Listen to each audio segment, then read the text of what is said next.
Hello everyone, my name is Paul. Welcome back to the new news. I hope that everyone's having a fantastic day, that you've had a wonderful last couple of days, and that even if not, I hope that you, your family, and your friends are safe. And if not, I do hope that you find that safety and security in the very near future. There's been a ton of stuff that's been ongoing throughout the world, and a lot of stuff obviously happening in Ukraine, but in other places throughout the world that are causing a lot of shifts in geopolitics. We have quite a bit going on when it comes to, of course, natural disasters as well, and other situations, but most of all, when it comes to the news, generally speaking, most of it is kind of depressing. A lot of this stuff just isn't very good. In fact, we have to go out of our way to find good news, usually. So it's a lot of pretty dark and depressing topics. And that's just, unfortunately, the reality of the world that we live in. That is what makes the news. And so the initiative of this project, the point of this project, is to be the news that gives back. And we want to give back to the very people affected by every story that we talk about here on this channel and every single day that we're live. And so please, if you check out the video description below, you're going to see a ton of different organizations down there. I implore you to check them all out. 80% or more of all the proceeds that those organizations and fundraisers receive go directly to their programs, meaning they go directly to helping people. The more people that come here and watch this, of course, the more of an impact we will have. So if you can't give a lot, give a little. If you can't give anything at all, that's okay too. But help us grow this project. The more people, once again, the more people to hear, the more of an impact we will have as a channel, the more good we'll be able to do overall throughout the world. So please give us a like, give us a subscribe, let your friends know about us, share us amongst your communities, and hopefully we can continue to grow this project and raise a lot of money to help a lot of people affected by stuff all over the world. So, and with that, before we get down here and into the news, I please implore you to ask questions. I am watching the live chat as we're going through here for those that are joining us live tonight.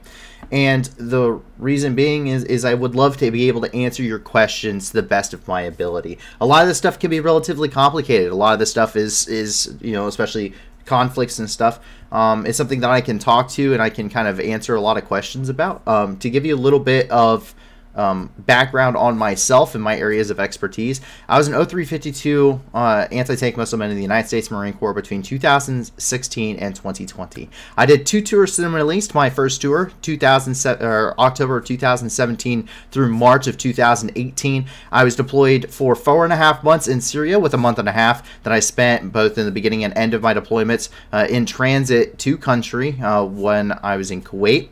And the second deployment that I have, I went also back to the Middle East during October of 2019 through March of 2020, where I was in charge of the anti-tank team there, the Javelin team for the Crisis Response Force. And then I also deployed as one of the 100 Marines that went to the Baghdad Embassy compound and oversaw all anti-armor operations there in the Baghdad Embassy complex during those protests on New Year's of 2020. And I was also there for the killing of General al-Soleimani, who's in charge of the Quds Force and all of that fun stuff.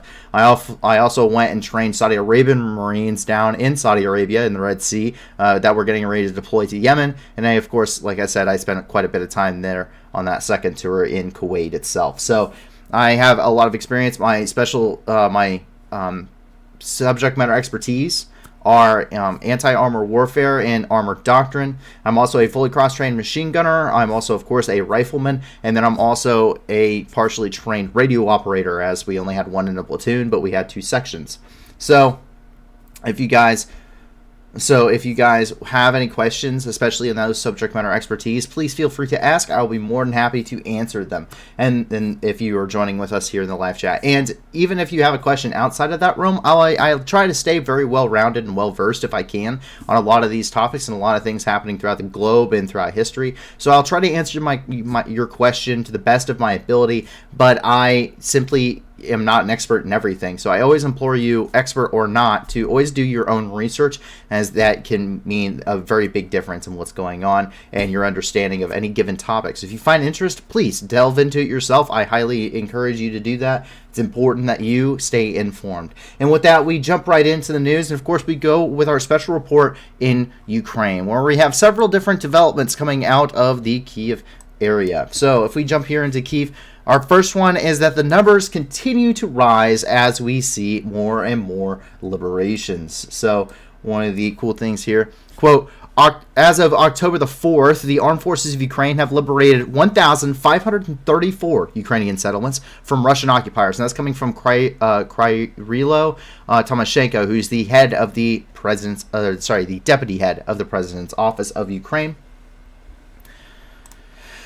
And unfortunately, though, we immediately have to follow that up, of course, with child casualty updates. We get these essentially every single day from the Prosecutor General's office of Ukraine, and today we get see that those numbers have once again increased.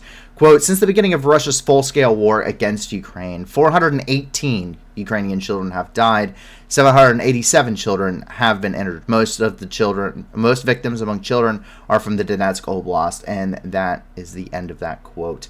Unfortunately, it would seem that especially in the Donetsk Oblast, children especially are horrendously injured in this, and that doesn't include all what can be considered child casualties, as we know that there are several hundred children reported missing at this point, and also, of course, many more which have been deported. Over 7,000, closing in on 8,000 children forcibly deported to Russia, which is actually an act of genocide according to the 1949 Geneva Conventions, and also according to the Rome Statute, which is the UN-sanctioned creation of the International Criminal Court.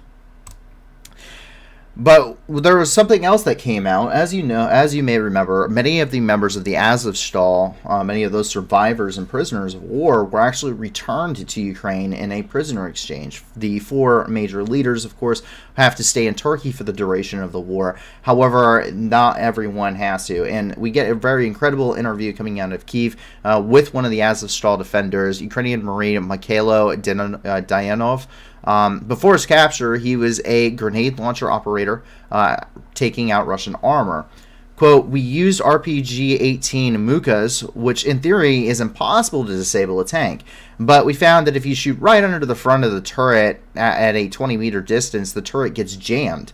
Then you are all mine. We didn't have javelins or in-laws. I only saw them on TV. Just my dear, lovely SPG, RPG-22s, RPG-7s. He goes on. Up until we had to back off to Azovstal, 80 of us Marines counted 1,800 kills. End of that quote. Quote, I'll be honest, I didn't count how much armor we burned. What matters is not the destroyed tank, but the crew. You can say I'm too cold-hearted, but if you leave the crew, they get into a new tank. End quote.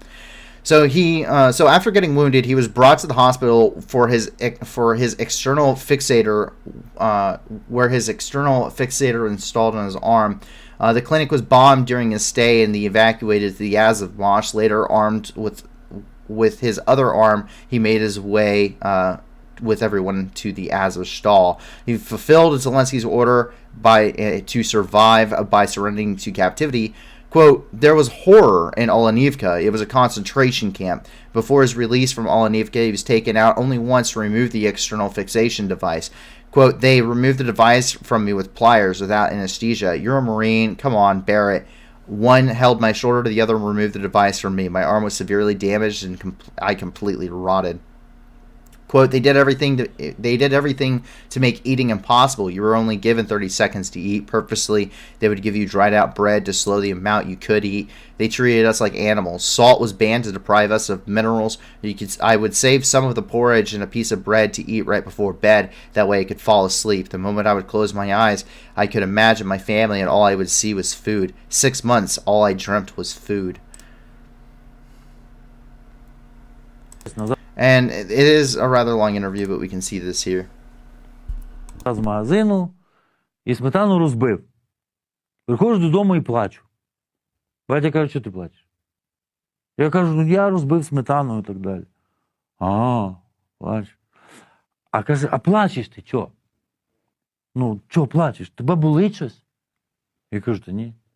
А чого ти плачеш?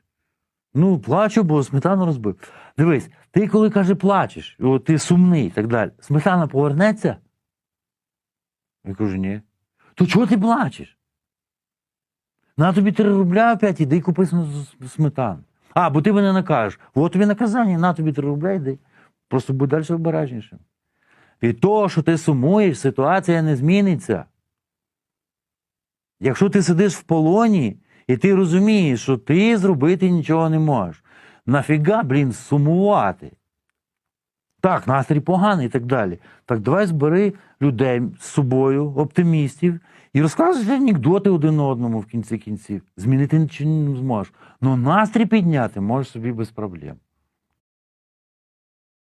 So that's him talking about how when he was a kid, he dropped a jar of sour cream, it busted, and he thought his dad was going to punish him, so he started crying. And his dad gave him 3 rubles, and told him, "This is your punishment. Be careful next time," and told him to go get another jar of sour cream. He says some things are out of your control, so that, and he carried that over, and that was something that stuck with him when he was in captivity. Nothing's going to, like, there's nothing you can control about this. There's nothing you can do. So why sulk? And it's important lessons like that do stay with you. I had a very important lesson from my father that my father has been telling me since I was young, and that was, "And this too shall pass." And that has carried me through quite an amount of things that I otherwise never thought I would be able to get through. "And this too shall pass."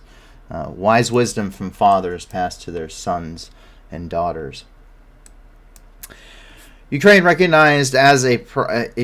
has been recognized as a prospective member country by the OECD. The OECD Council has decided to recognize Ukraine as a prospective member country, announced by a Secretary General of the OECD, Matthias Cormann. And we actually can see this here coming from their official website.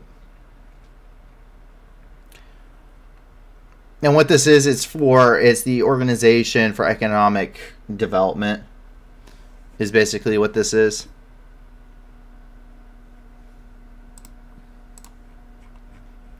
So it looks like they're getting accepted into even more international organizations, which is good to see. But if we jump down here, we start getting into more of the war, and that's because Bilatorivka Turkva, Bilaturka was actually hit with Iranian Shahed 136 and 131 kamikaze drones. They struck the barracks of, I believe, the 72nd Mechanized Brigade, which were reportedly empty. This is a strike happening just to the southwest of Kiev, and we can actually see the destruction of those buildings here. Take a look.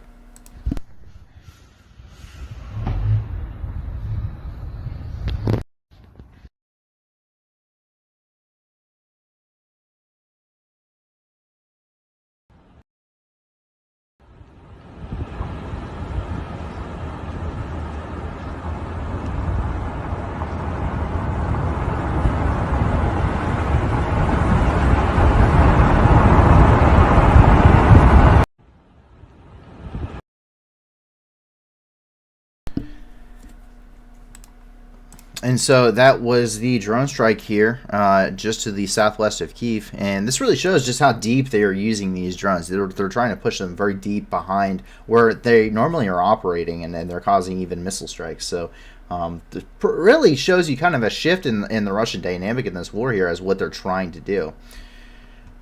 So Rooster Sideburns asked, I'm still not sure why they're calling Azov Brigade Nazis.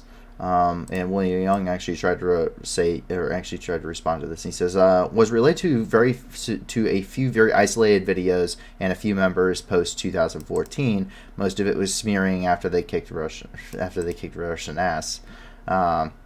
So yes, so the Azov Battalion, or the Azov regiments, because they actually formed into regiments and were folded in. So they started off as a militia back in 2014. They started off as a militia force that came together to fight against the separatist forces. You have to remember, 2014, the Maidan Revolution had just occurred. The entirety of Ukraine's pretty much has been upsetted. You know, your entire political thing, your entire military has now been completely shifted. How everything is run is shifted. It's a complete change for this country.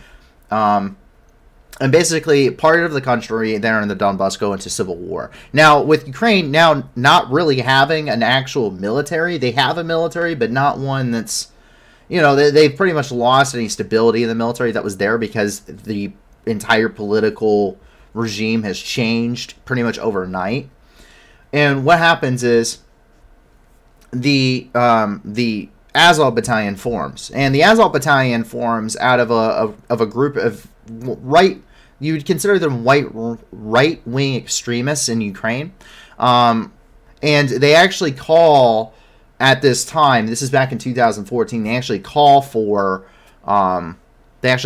foreign fighters to join them at that point in 2014. And this goes on until, I believe it's about 2016, 2017, where the Azov battalions, at this point, a lot of their older members have either been, they've been killed or wounded, or they have been phased out as Ukraine has folded them into the actual military. And they've actually formed these Azov regiments, made them going from militias into the military. And most of the really, really, really far right-wing members that had joined that group prior now no longer agree with the policies and stuff that they had to follow as a result, and a lot of the policies of the Ukrainian army, or were just kind of phased out in general. They were kind of done with the whole process. So there was a time where the Azov Battalion was, for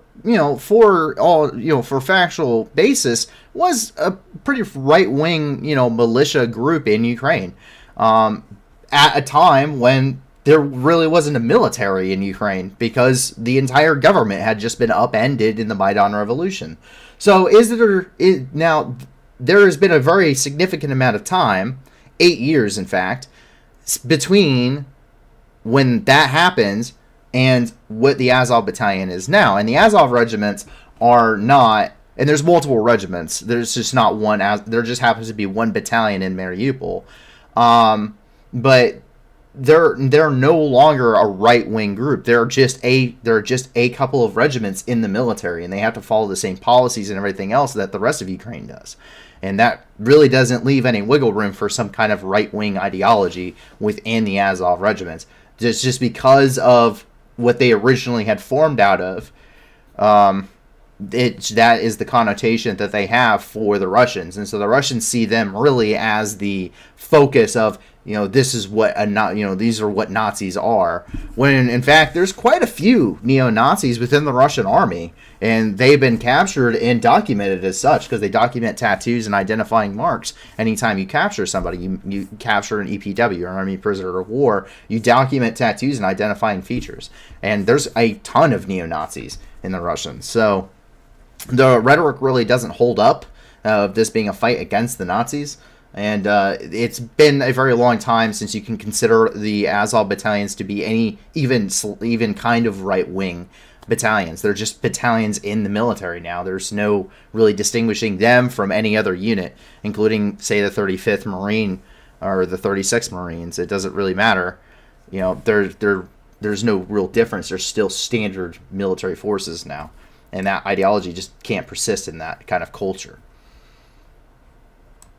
As we move over here into the Kharkiv Oblast, we jump over here where we see that more rocket attacks are occurring here on the Kharkiv Oblast. Quote, rocket attacks hit the Novobavarsky and the Kolodnohirysky districts of the Kharkiv region on October the 4th. A local object of critical infrastructure and enterprise were damaged. One woman was killed. And that's coming from the press service of the Kharkiv Regional Prosecutor's Office. And then this second one, quote, attacks on the Chuhiv and Kupiansky districts in the Kharkiv region on October the 4th. 2 women and a man were injured and hospitalized. Local residential buildings were damaged. And that comes from Oleh Subanov, the head of the Kharkiv Regional Military Administration. So we're still seeing those operations basically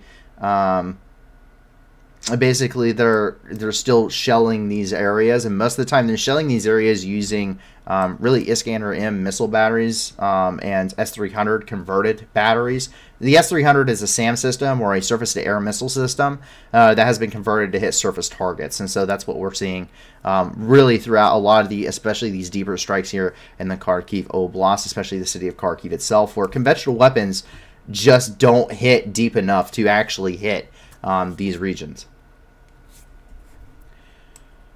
And so that kind of brings us into here, where I'm going to start off with some of the good things. And what we see is over here, this is Bohuslavka, which was liberated by Ukrainian forces as they continue their counteroffensive. And we're going to see that being said quite often. So this is out of Bohuslavka here in the Kharkiv Oblast upon being liberated.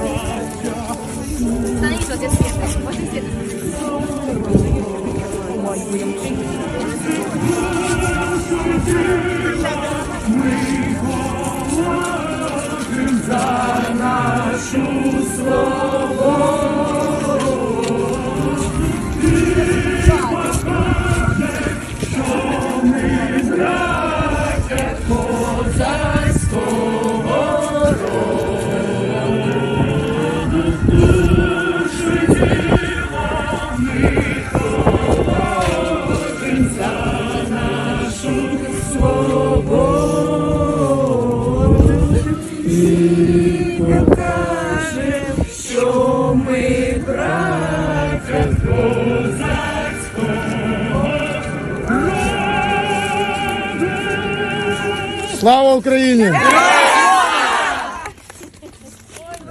Радий вас вітати. Хочу вас сказати, що звільнили і відтіснили противника. Звідси підрозділи Збройних сил України, груп спеціального призначення, ССО. Противник відійшов на певну відстань, тобто вже артилерійські обстріли вам не загрожують. Сьогодні, завтра прибудуть сюди працівники військово-цивільної співпраці, будуть надавати допомогу. У вас, я сподіваюся, є якісь старші, які проблемні питання.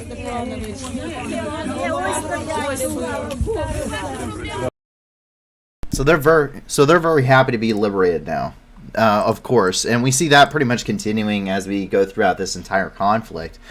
Because we jump down here. This is in the Borovska and Drivka, which was also liberated during the counteroffensive today. Over the past 48 hours. So they just have copyright music, so unfortunately I can't play the whole thing, or I can't play everything going along with this. You can see that's them raising the flag, I believe over the administrative building there.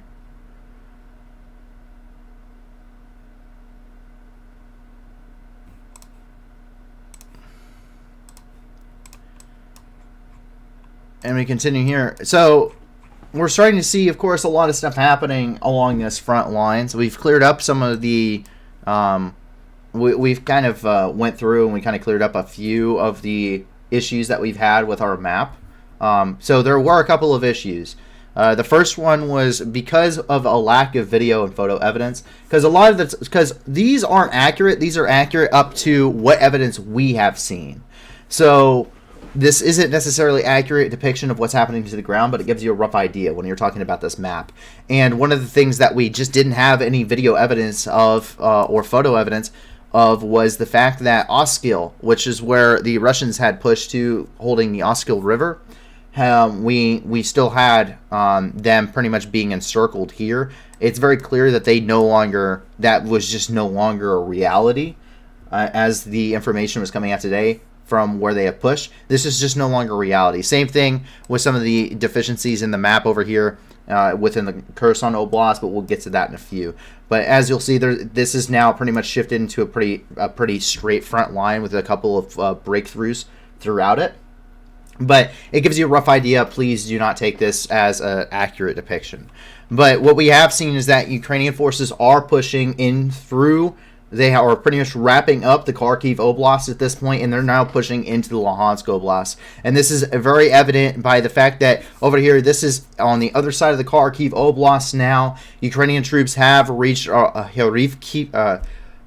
Harikivka, which is over here in the Luhansk Oblast, just across the border. And we do see them. We aren't declaring it liberated, but we do see them here at the sign showing that they are indeed there. They have pushed to this point, and they are at least in this in general in this area, if not having already liberated this relatively small village. So I can foresee this being already liberated, but we do know that they have at least reached that point. Monster Greg asks, are there still Russians near the Moldovan border? Yes.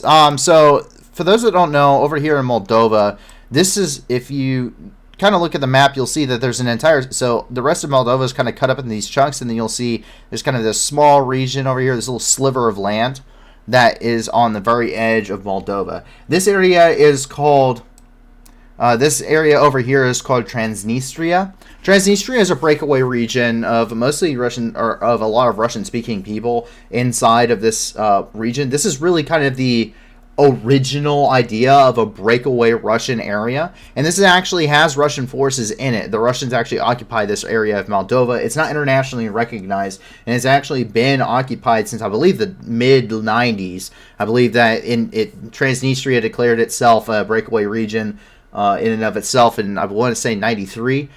Don't quote me on my dates here, and I believe that the Russians actually put a force in there by 95. So they really have pretty much taken a Transnistria. They do have it's not a large task force, but they do have a Russian task force there in Transnistria, in Moldova. And Moldova really hasn't had the ability to do anything, and they really don't, it doesn't get the international attention, because it's been there for, 30 years now, 40 years now. So, 30 years. 30 years. It's been there for like 30 years now. So it's something that really doesn't have the international eye. But this area is almost exactly the same scenario of the Donbass, of what you're seeing in these areas. So it's the exact same kind of idea. They do not have the forces to mount any do any meaningful attacks in any direction. So it's a very small task force there.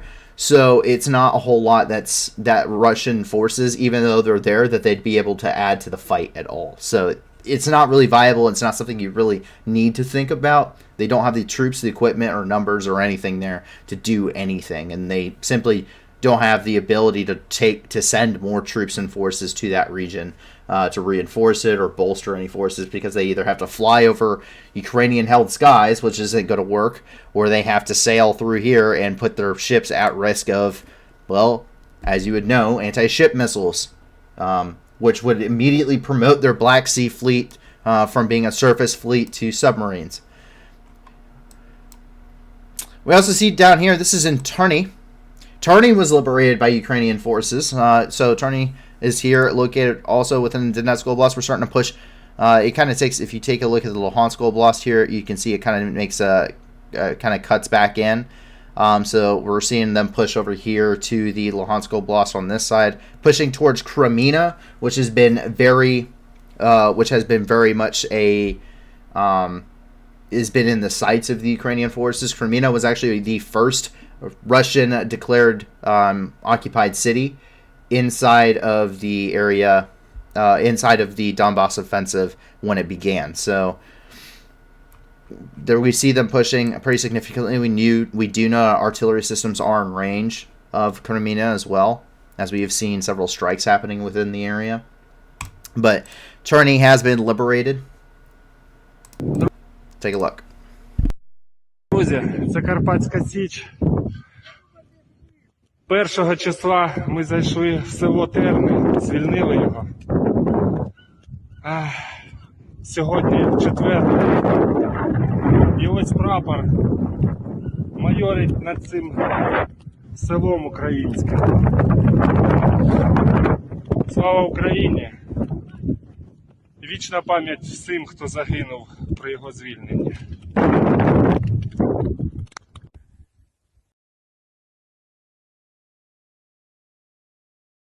And so Turney has been liberated. Now we see, well, we're going to jump back a little bit. So we're going to start off here in Siversk, where a mass grave has been found. It's another burial site that has been found. The exhumation of this location is underway right now. This is over in Siversk. You can see they're currently ongoing and kind of digging out that area now.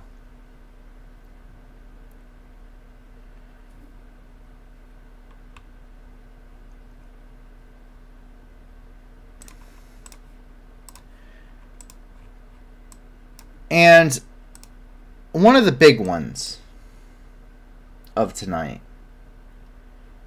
and one that's very hard to think about, but is important to talk about. So there was a torture chamber that last Monday, or this Monday, we talked about how there was a quote that they had found a torture chamber here in Radkivsky in the Kharkiv Oblast. That information has now been expanded upon. That includes bodies. They do have bodies now. It's probably this is a Russian torture chamber up close and personal, like we have not aired before, and so I think it's very important to see it, and we'll talk about it here in a few. В таких условиях содержались ребята. Тут их мучили.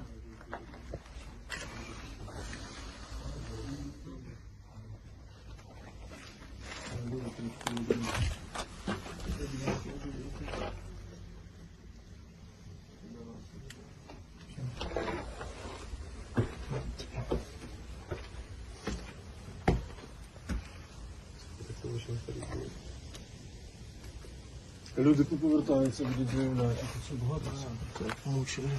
Кого це в підвалах, везде ж скільки. В таких условиях. And now for the photos.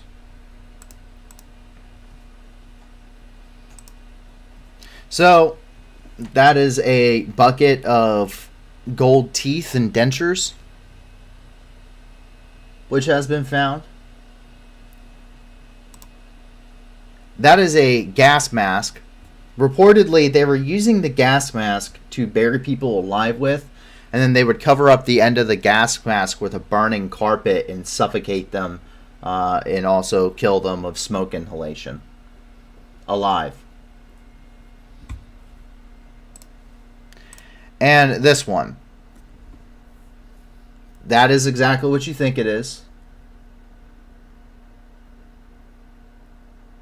They were sexually assaulting these individuals, and it's very clear from everything on that they were sexually assaulting these individuals.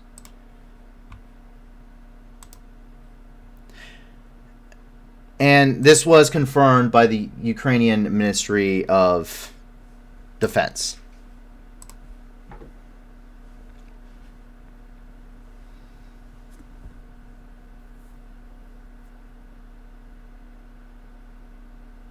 So this is the official post by the Ukrainian Ministry of Defense confirming that. Now, this is posted before some clarification on the teeth. The teeth were not pulled out. According to the bodies that they have recovered, the teeth are not from any of those victims. The teeth are actually from an orthodontist who was saving these teeth for whatever reason, and these were being used to scare these and to intimidate those that were in captivity. So they did not pull the teeth, and they actually, in a German news company, actually did go and talk to the local orthodontist who pulled these. They had taken them to use them as an intimidation tactic. That doesn't mean it's any less horrific. And it actually brings back some very important photos.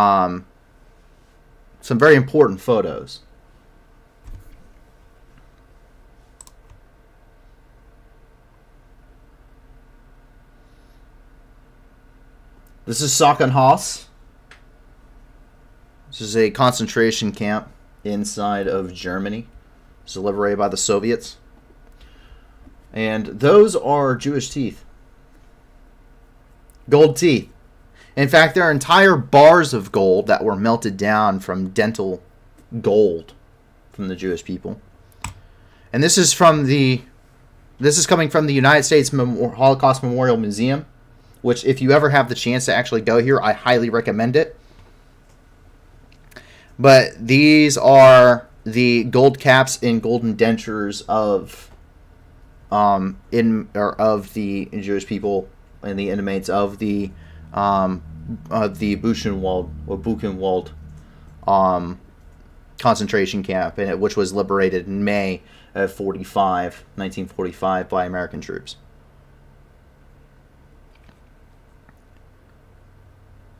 And those pictures have been circulated together. I want to remind you,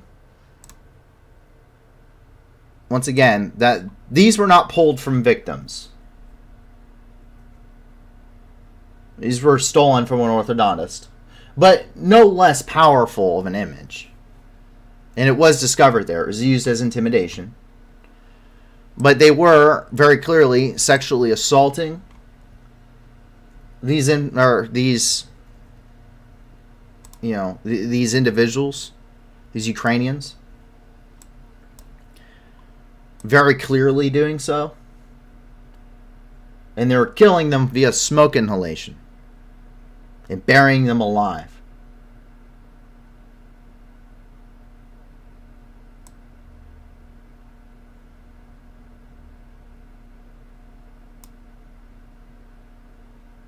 So, once again, these are coming from but those teeth are from a local orthodontist, not a local dentist, if you will. Not they didn't pull those from anybody, but still.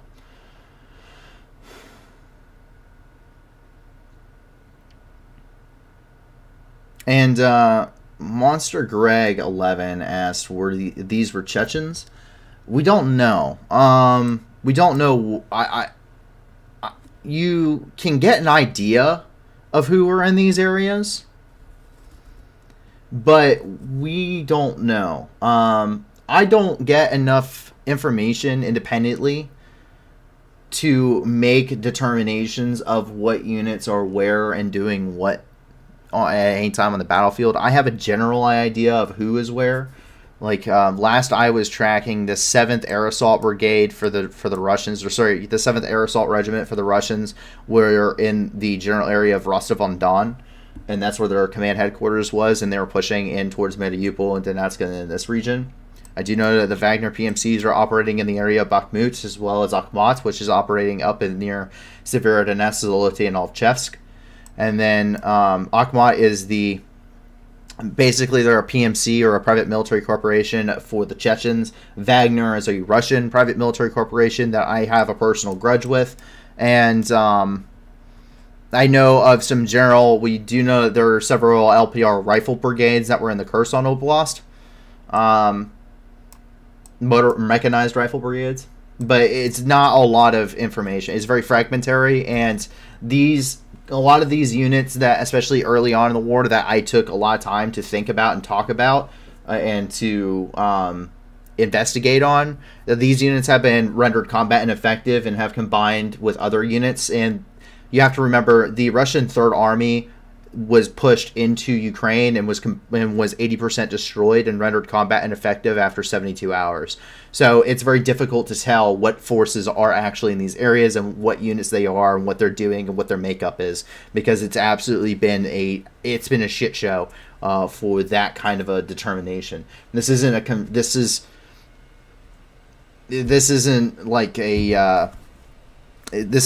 not fighting a war like what you would think they would fight a war as what was supposed to be a military superpower.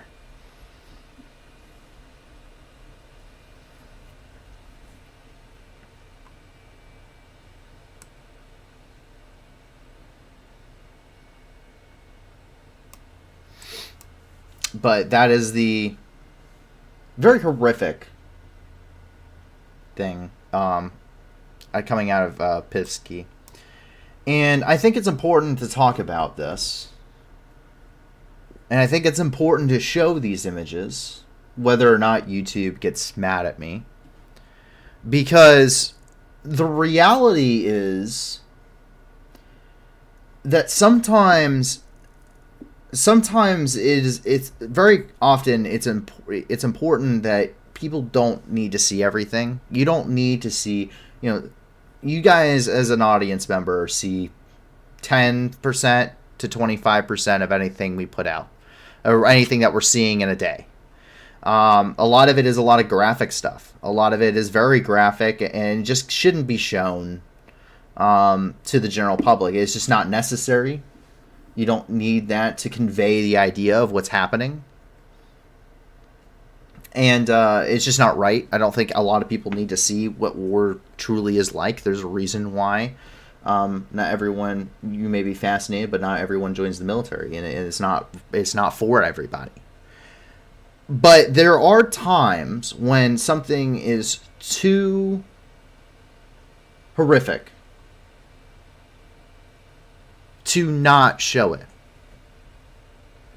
The world needs to see images like Bucha.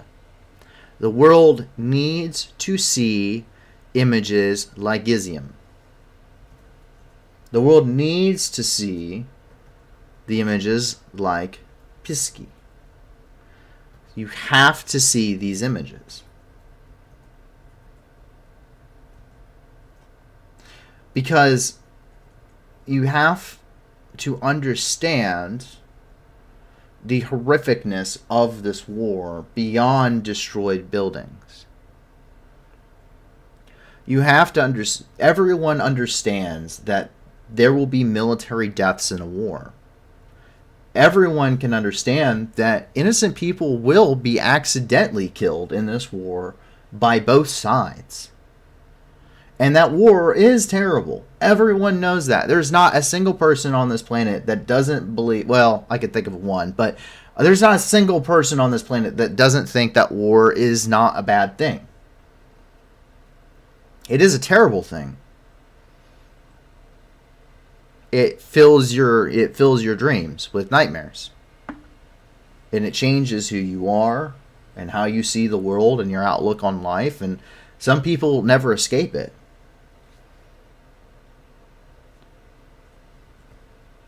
But this goes far, far beyond just that. I have heard many times, throughout this conflict of political entities like the UN, and they've talked about how the pen is mightier than the sword and diplomacy and all this. And there's a very good quote that I think is very important to remember. And that quote is that the sword doesn't write poetry and the pen doesn't win battles. Or sorry, the sword is not mightier than the pen. The sword doesn't write poetry and the pen does not win battles. Mighty is the hand that knows when to pick up the pen and when to take up the sword. And I believe that's a very interesting. I believe it's a very important thing to think about when you're talking about these unfathomable atrocities in this war. On a scale really not seen since World War II.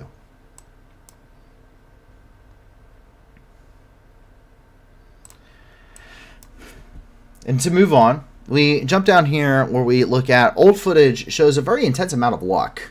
These guys are Ukrainian troops. They are operating in the area around Lyman. This is before Lyman was recaptured and liberated by Ukrainian troops. And what we see here is the troops of the 24th Mechanized Brigade, and they were ambushed by Russian forces. Nobody was killed, but the driver and commander of this BMP were wounded. But no one was killed during this ambush, which is extremely impressive considering what you're about to watch. Take a look.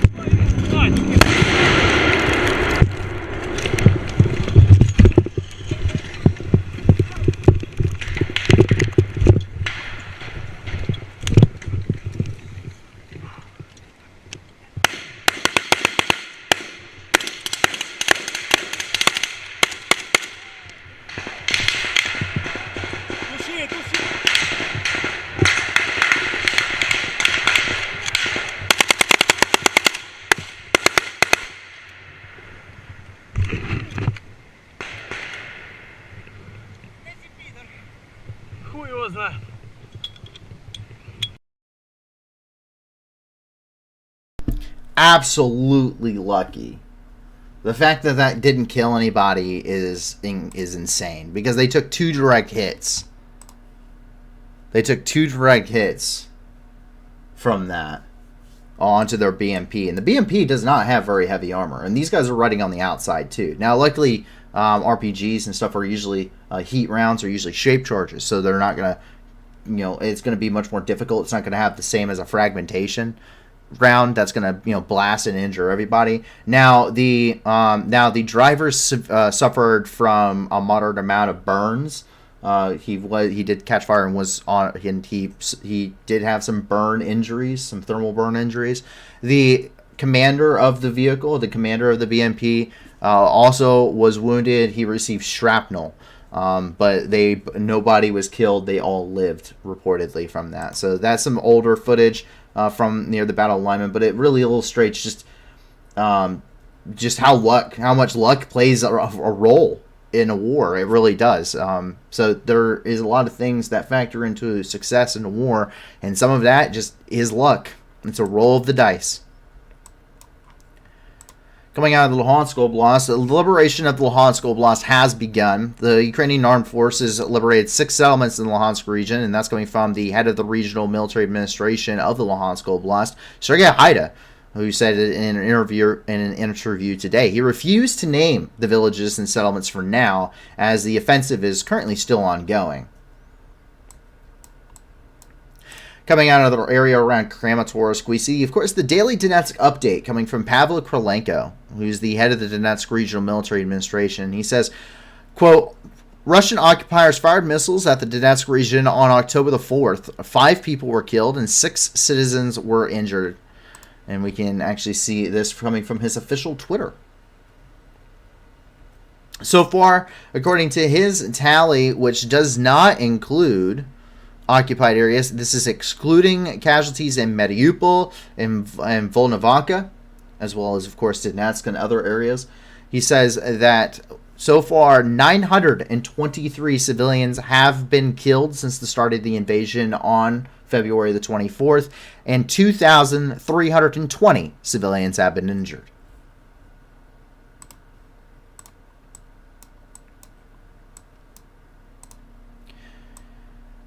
May God never let this happen to anybody.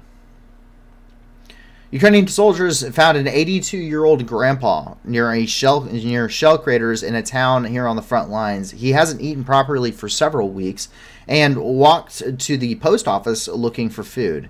It's been closed for 3 months. Grandpa was so weak that and hungry he fell and remained face down on the ground. Ukrainian soldiers helped him get to his door.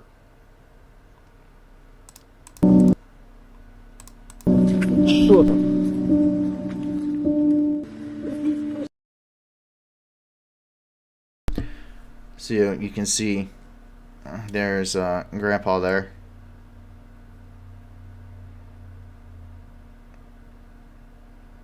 Unfortunately, it does have copyright music, so I can't play the audio to this.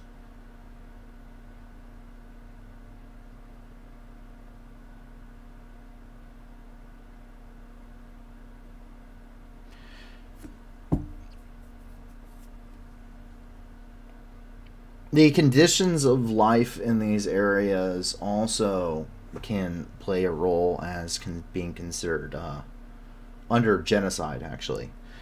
Bringing about conditions of life, which one of the things for genocide is bringing about the conditions of life which can no longer sustain or is meant to bring about the total or partial destruction of a people. That is actually a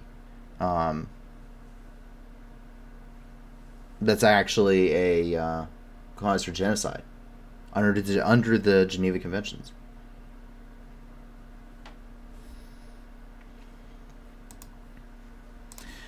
And so that is a little bit of a heart-wrenching thing. May God never let this happen to anyone, is the words of that grandfather. And as we move into the Kherson Oblast, it is luckily a lot of good news. It is a ton of good news. And what we see here is we get a couple of updates. So over here, this is in Novopetrivka, which has been liberated as part of the ongoing counteroffensive here. Get ready for a rapid fire of liberated cities, by the way. It has been a huge gain today. Це Новопетрівка. Вовк, покажи своє личко. Люди. Що, ми їдемо далі чи ні? Доброго здоров'я. Вітаємо вас. Слава Україні.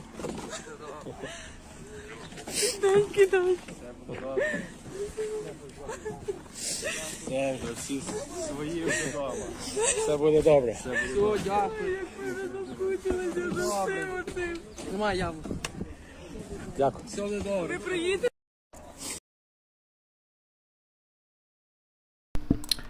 And as we move, we're going to move south first.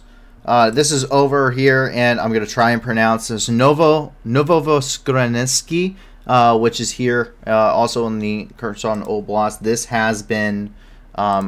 This has also been successfully liberated today. Нововоскресенське.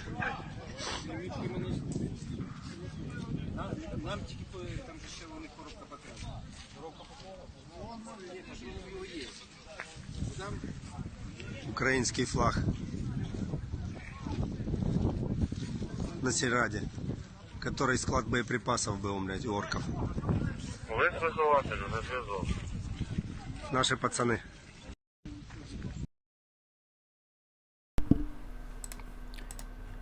And then, as we continue here, so other locations notable that have been liberated, Ukrainka and Bilyevka have both been liberated. We just didn't have any footage of them today.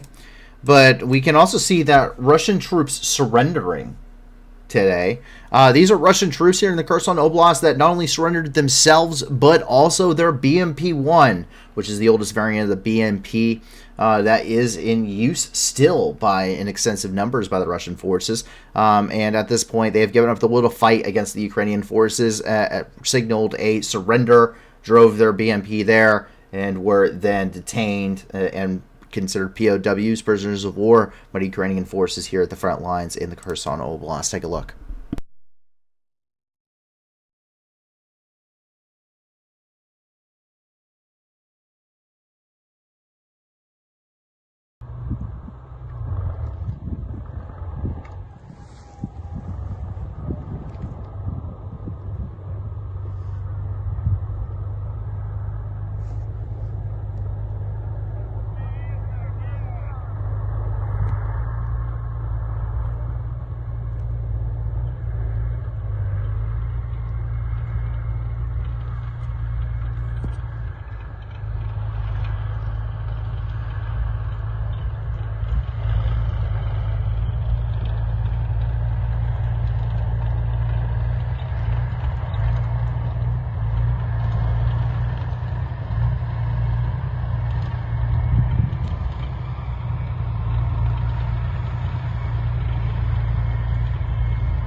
Смотрим карманы, смотрим, что ничего при себе не было. Смотрим.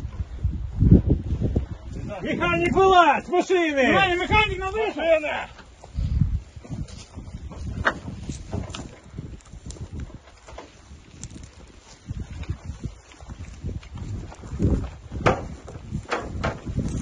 На землю!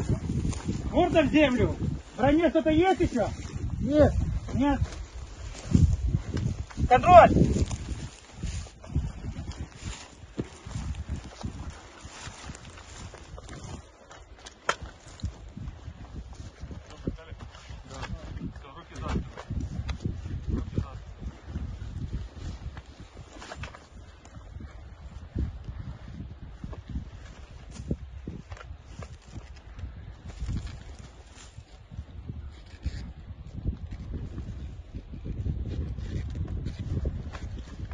Руки за спину, руки за спину. Держите, скотч. Быстрее, быстрее.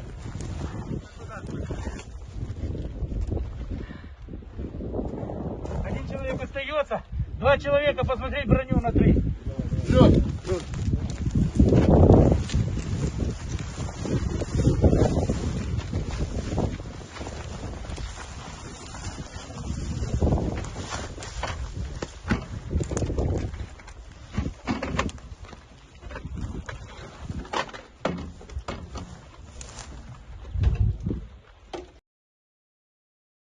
So it's almost a 6-minute video, so we're going to cut it there. But they did end up surrendering that BMP and the crew, obviously. So, and you can see they came out, they put a white flag on the barrel, and they're like, yeah, our war's over, guys. We're giving up. This is it. So yes, Demise FPS says smart for surrendering. Monster Greg 11 asked, didn't we snag a T90M? Yes, the Ukrainians snagged a T90M. We didn't do anything. We're sitting here watching a news stream and reporting on the news. But the Ukrainians did end up capturing a T90M. So I have not seen it being used in combat yet, but we do know. We do know that they did end up getting, I believe, a couple of T90Ms. I believe it was a pair of them. But I haven't seen a T90M as of today. Apparently life's pretty good if you're a Ukrainian soldier on the front lines. So, quote, so this is coming from some Ukrainian troops. He says that, quote, here's how guys look after a 10-hour battle. Everyone is jolly and happy. Life is going great. Happy to be alive. Those last 4 rounds of artillery landed spot on. I love you, artillery guys. Так, пацани, виглядають люди після 10-годинного бою. Всі веселі, щасливі. Життя вдалося, блядь. Надо бы живые остались. Да, бо живі, блядь. Ебать, у меня интересная борода, блядь, сюда. Ні, у тебе тут осива борода, прикольно. Я же говорю, блядь, я просто не видел, блядь, я же не нашел. А оце последніх, блядь, як 4 гроза насипав. Єбать, тупо в цель, сука, де ці уїбні тусувалися, блядь. Артилерія. Гроза, блядь, я тебе люблю. Пацани, я вас теж люблю. Отак, пацани, виглядають. Very accurate. Very accurate. Come back from a combat patrol. 100%. The first thing I'm going to be doing is cracking open... is going to be cracking open a energy drink. Let's regress this. The amphetamines haven't worked off. Haven't worked off yet. But yes, he's very happy, as you can tell. Very successful. And we actually get some footage of the combat here in the Kherson Oblast. So this is some combat footage. Some of it goes together, some of it does not. But the first couple do. These are a team of Humvees that are actually running too. And they're actually these are some images of them actually busting through the Russian lines here as they continue this counteroffensive. Take a look.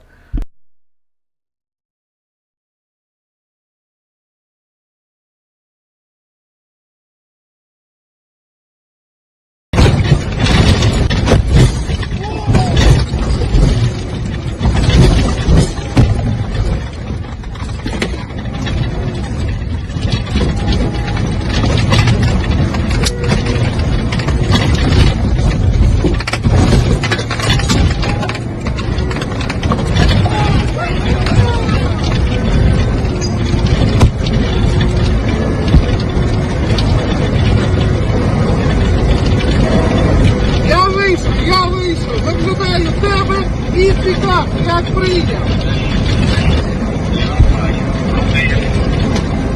Апач, стоїть на зв'язку. І там я замикаю, як прийняв. Все, не вийшли. Підказуй на слово, не вийшли. Він за переправою.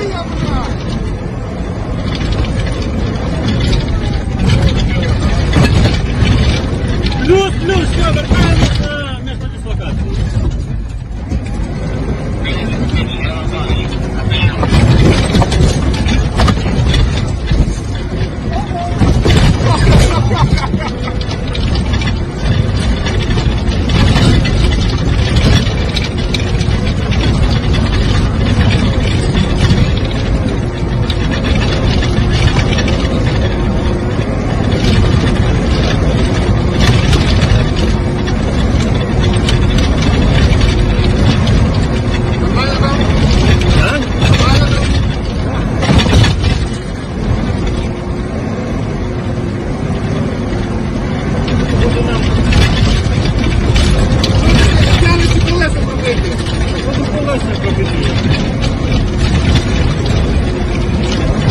Давай, пробуй, якщо що стоїш, зразу саме, ти тут перепадаєш.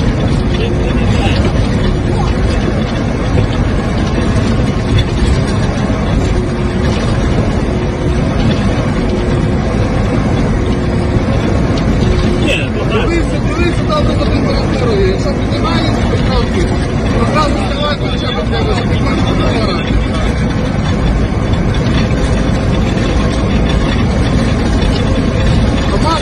Що показує давлення?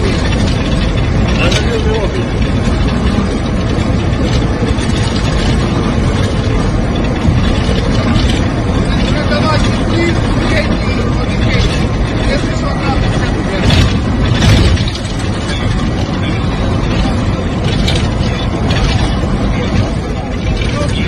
на переправу і роз'їжджаємо.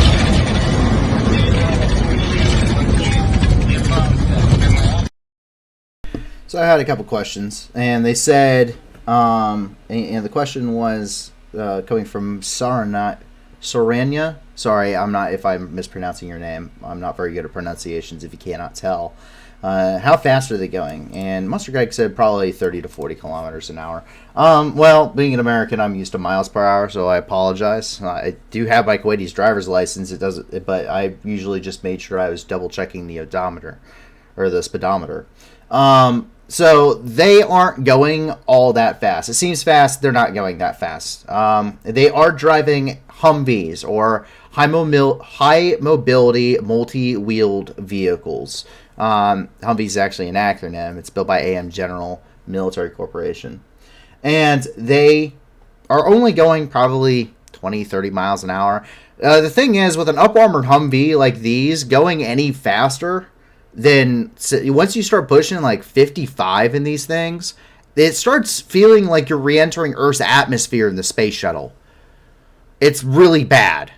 The Humvees weren't designed to have up armored packages like this. They just weren't, and so it puts a lot of strain on these vehicles. They're not meant to do this. To carry this much weight and try and break land speed records here. It's also not very fuel efficient to do that, and the Humvees are pretty much gas hogs anyway. You said a lot of rattling. Yeah, these guys are, but they are going off road, and most of what's rattling, you have to think there's ammunition in the back, there's equipment, all your personal kits back there. There's stuff that's sitting in, you got stuff that's sitting in the bed, the turret pins, the pintle pins, your Mark 93 cradle pins. If you're rocking a 50 cal up there, you're probably rocking a Mark 93 cradle, or if it's a same thing, you can only mount a Mark 19 Mod 3 with a Mark 93 cradle. So they have extra pins. They're probably rattling around too, so there's a lot of stuff rattling in the back. I mean, it's noisy. It's noisy in a Humvee especially when you're conducting operations like this. So my specific job, my specific platoon, I was part of a combined anti-armor team, and what my job is what you do is you roll around in Humvees or MATVs or MRAPs or whatever, usually in sections of 4 vehicles, and you provide screening, reconnaissance, and you also hunt down enemy tanks. It's a motorized platoon, and so that's what I did. Is I actually rolled around in Humvees and stuff in the Marine Corps. So yeah, it's cramped. It's very cramped. It's not something you want to do for long, extended periods of time. That's for sure. This is the exact same patrol, except this is their engagement. Take a look.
Yeah.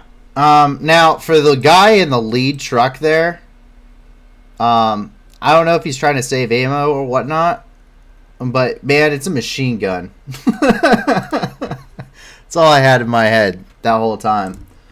If you guys have never seen that video, I highly recommend watching it. It's fantastic. It's American troops training Germans, a German Bundeswehr, and they're training them on the 50 cal.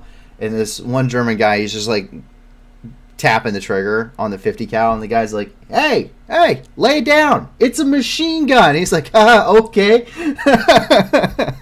But yeah, it's a machine gun, man. It's volume. It's accuracy by volume, man. Lay down on that trigger.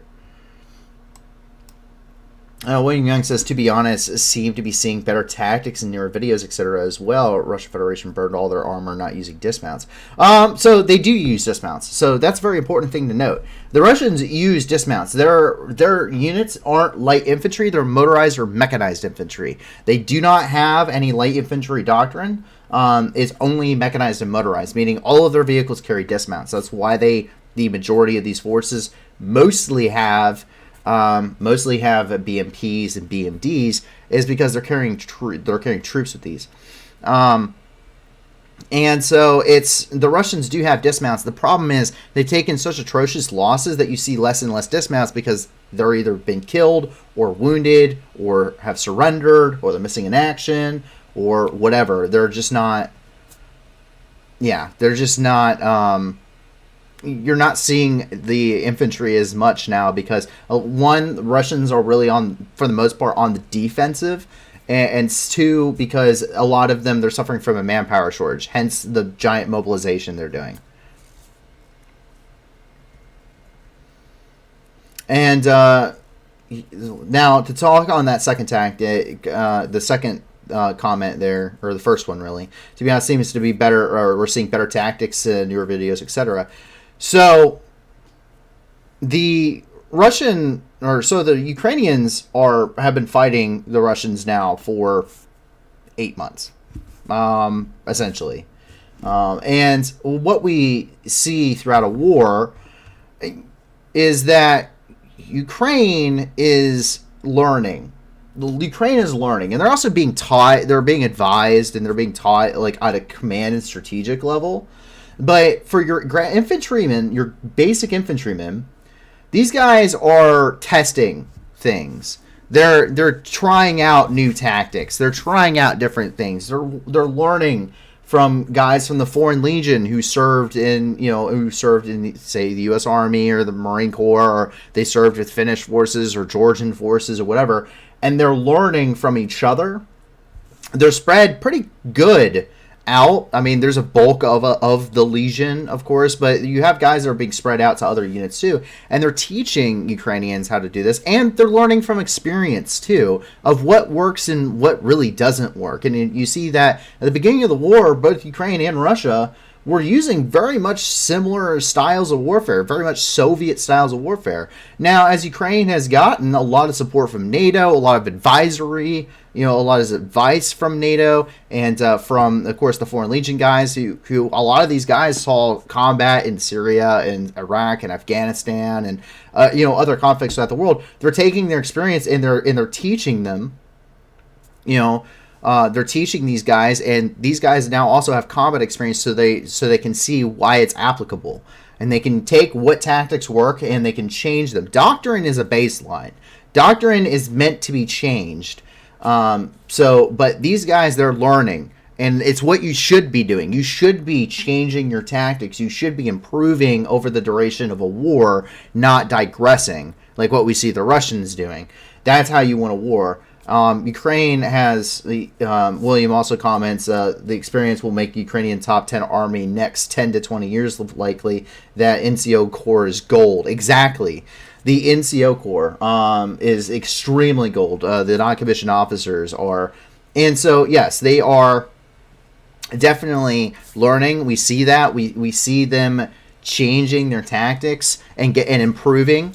Now, are they like the top 10 countries in the world when it comes to military forces? No, they're not. But they don't have to be. They just have to be better than the Russians. And we can see that that's not exactly very hard to do. These guys really are not very good at fighting a war, apparently.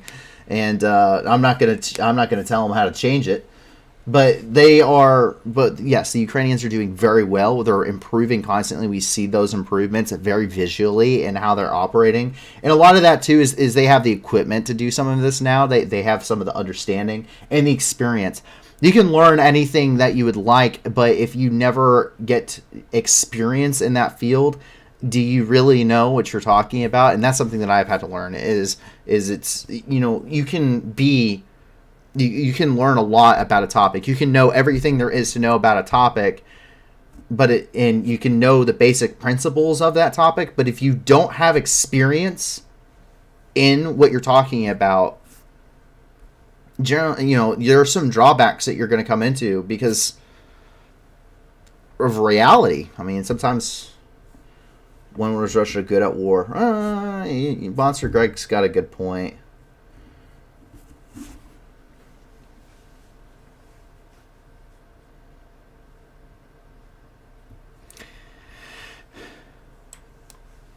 And as we see here, I wonder, did I go through all these? I think we have a couple more. So here's some footage coming in here out of the Kherson Oblast as well. Розвинут бойових дій. Сзади кто там стреляет? А? Сзади кто там стреляет? Ніхто не стріляє. Не бачу.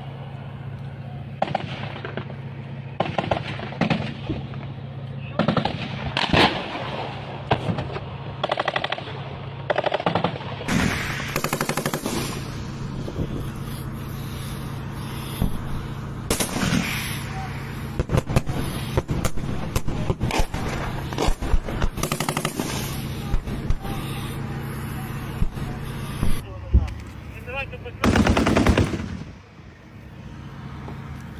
Санітар, да.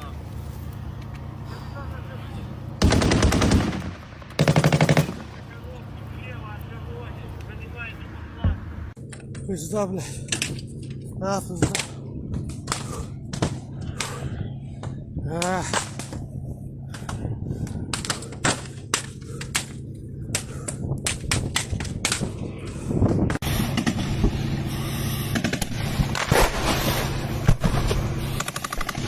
Я ебаться не хотел. С всех сторон, сука.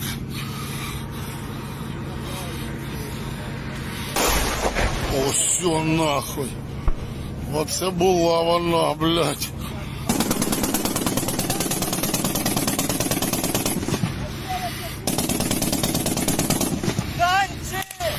Де?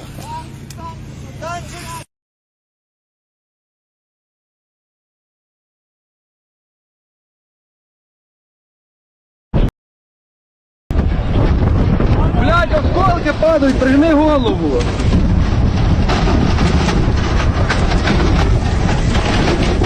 Держися, Влад. Газу, газу! Ах, ебать, крутит ебало нахуй. А! Ого! I'm kind of disappointed in that video that I didn't just get to watch this man lay down an entire 42 grenade, entire 42 round salvo of grenades. That makes me really disappointed I didn't watch this man go cyclic with the Mark 19. The awesome ferocity of power that is. Moving on down here, this is coming out of Duchani, and what we see is that Duchani has also been liberated after hearing rumors that Russian forces had abandoned their defenses near Duchani. Ukrainian forces have liberated it with little to no resistance at this point.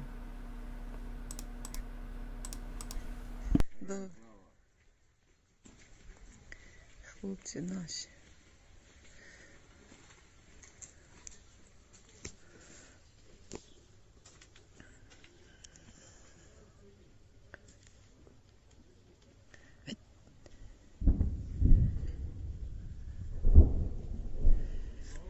Героям слава!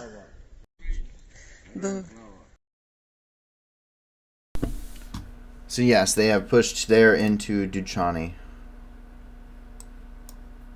Now we jump back up here into the north. So this is Zaporizhzhia, where we see it has also been liberated right here on the Inhalets River. Доброго ранку. Ми з Криворіжжя, Херсонська область, Старосілля. Вчора зайшли в Архангельське, сьогодні Старосілля. Потрошки, крок за кроком, Херсонська область. Наші землі вільні від окупантів, від біологічного сміття з Російської Федерації. Побачимось, гарного всім дня. Так, все буде Україна, перемога буде за нами.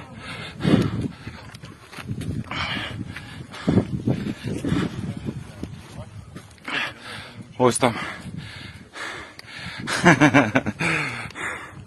Слава Україні!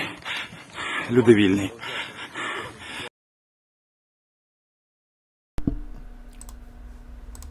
Yeah, and we move down here. This is in Velika Alexandrivka, which has also been liberated. And we can see the very, very, very happy people flying that flag. У нас історичний момент. 7-й батальйон Української добровольчої армії зайшов в центр Великої Олександрівки. Слава Україні! Велика Олександрівка, Херсонська область, тепер під українським прапором. Давай, цепляй прапора.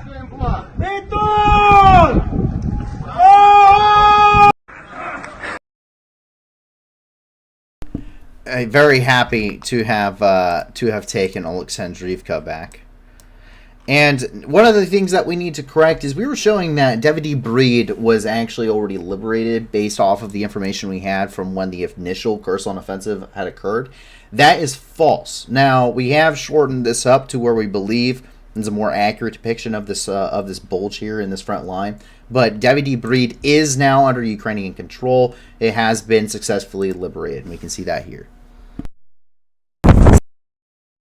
Слава Україні! Слава морській піхоті!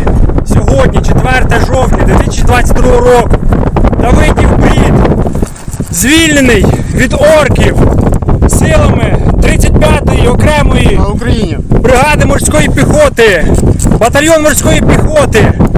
Урочисто вішаємо жовто-блакитний стяг над Давидовим Бродом. Слава Україні! Слава!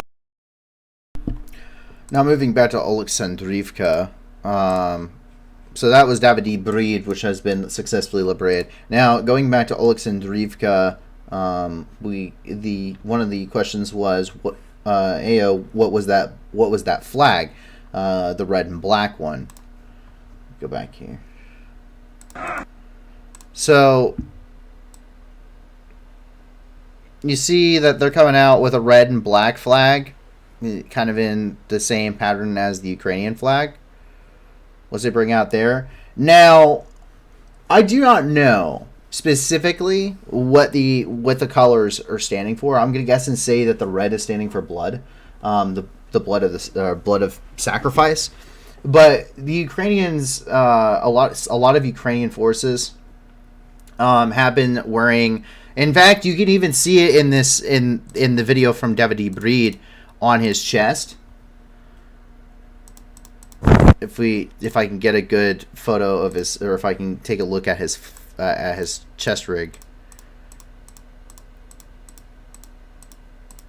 There you go.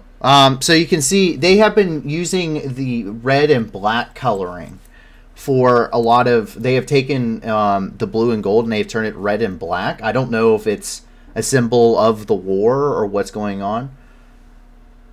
The battle flag of the UPA was a red and black banner. The flag continues to be a symbol of Ukrainian nationalist movement. Okay. The colors of the flag symbolize the red Ukrainian blood spilled and the black Ukrainian earth. Okay, very well. So yes, you're going to see that color scheme for the Ukrainians.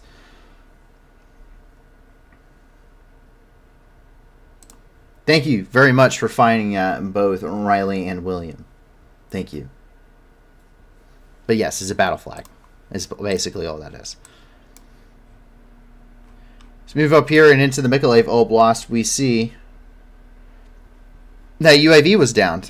Quote, the armed forces of Ukraine shot down a Russian UAV in the Mykolaiv region on October the 5th. And that's coming from Operational Command South. And out of Odessa, we are seeing that more ships are leaving Ukrainian ports. Quote, as of October the 4th, 8 more ships with Ukrainian agricultural products left the port of Odessa through the grain corridor. More than 6 million tons of grain have already been exported from Ukraine, from the ports of Ukraine through the grain corridors. About 260 ships were sent, and that's coming from the official Twitter account of the Turkish Ministry of National Defense. And then today, quote, on October the 5th, 6 more ships left Ukrainian ports Odessa, Chernomorsk, and Pivdeny through the grain corridor. 115,500 tons of Ukrainian agricultural products are on board, heading to countries of Africa, Asia, and Europe. And that's coming from the Ministry of Infrastructure of Ukraine.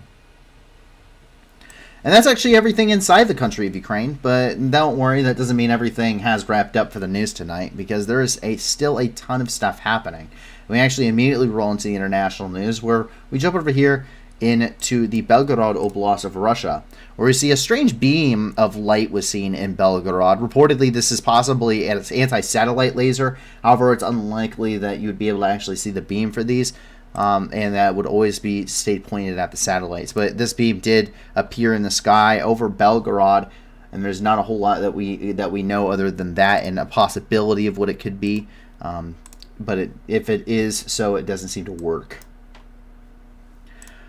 Over here, we see that in the Belgorod Oblast, we see Russian draftees are abandoned at a train station for over a week now. Several hundred Russian draftees, apparently somewhere outside Belgorod, filmed themselves on train tracks complaining about homeless conditions, saying they've had to spend their own finances to eat, purchase ammo and other equipment, and they've been sent into war with ammo simply found in the street. We've been living outside. 90% of the people are sick. The weapons are from the 70s and 80s. Pneumonia. Everyone has a fever. You can dent the helmets with your fingers. Pay close attention to the masked Wagner mercenaries in the video. Many speculate this is yet another attempt by Prigozhin to undermine Shoigu. Putin may be losing control of the situation, as there has been a flare in kind of a these troops may be kind of butting heads here inside of Ukraine or inside of Russia. The Russian elite seem to be butting heads with leader of the leader of the Wagner group and the leader of Shoigu, the military leader Shoigu. Take a look. Так, мы сейчас находимся в Белгородской области. Нас в районе 500 человек с оружием, но при этом мы не приписаны абсолютно никакой части. Неделю мы прожили в скотских условиях. Абсолютно скотских. Никакого материального обеспечения, денежного удовольствия. Ровным счетом ничего. Сейчас также неизвестно, кто, куда едет, к какой части приписаны. Оружие на руках, но оно не записано на нас. Статья 222 Уголовного кодекса Ни один автомат не прописан в нашем военнике. Это статья 222 Уголовного кодекса Российской Федерации. Отношение скотское от офицеров.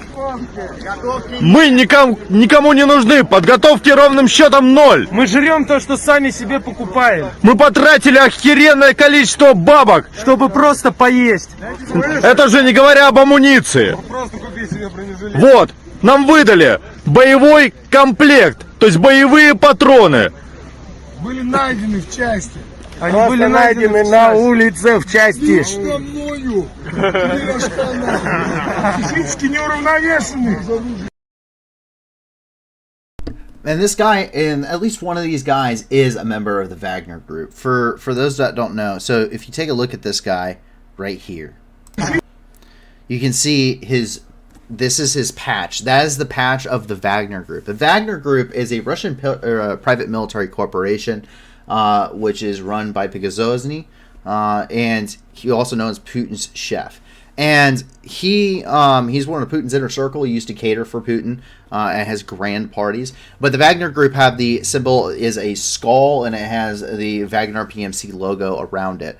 That is a Wagner patch, and most of the time you'll see that their faces will be covered because they normally wear baklavas and schmogs over their faces to hide them. But that means that patch signifies that he is a member of the Wagner Group. He is a member of the private military corporation. Wagner Group operate all over the world, and they are notorious for basically being an extension of the Russian military. The reason why the Wagner Group exists is for clandestine operations that they don't even want any kind of special operations to be possibly discovered and linked to Russian forces, so they can use the Wagner Group for plausible deniability. Something we've aired here on the channel is actually the Wagner Group killed a bunch of people in Mali and staged their bodies at a recently abandoned French military outpost and tried to pass it off as being something that the French had done when the French recorded them on a drone doing so. Something else that is very funny to think about is the fact that the Wagner Group attacked the United States military forces at Conoco, Syria on February the 6th and February the 7th of 2018. Roughly 300 of them, in fact, along with about 1,800 pro-Assad regime forces, attacked the outpost of the Conoco gas plants in Syria. We bombed them for 3.5 hours and we killed and wounded 300 of them, and along with another 100 pro-Assad regime or militia fighters that were there. So this is how Russia can conduct direct operations against forces they normally wouldn't. But we've also seen the Wagner Group here being used basically to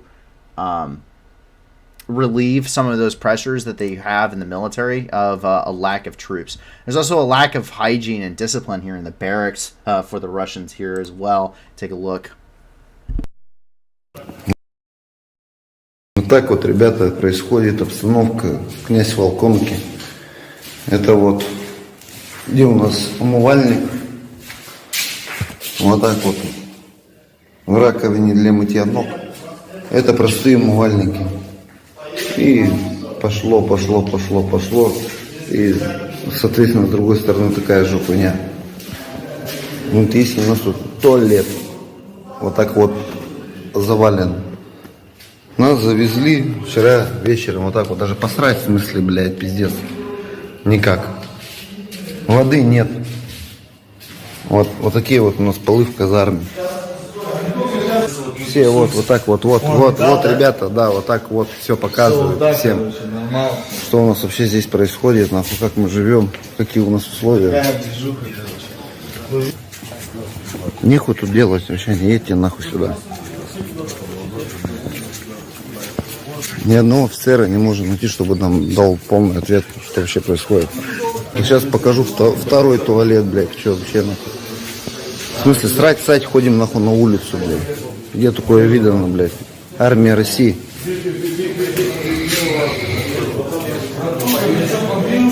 Вот наш сортир. Второй. Вот такая вот хуйня. А тут вот так вот, понимаешь, просто вода. Вода, и также в сортирах, вон, блядь, дючка полная. Хуй его знает вообще, как выживать, ебать. И ничего не говорят.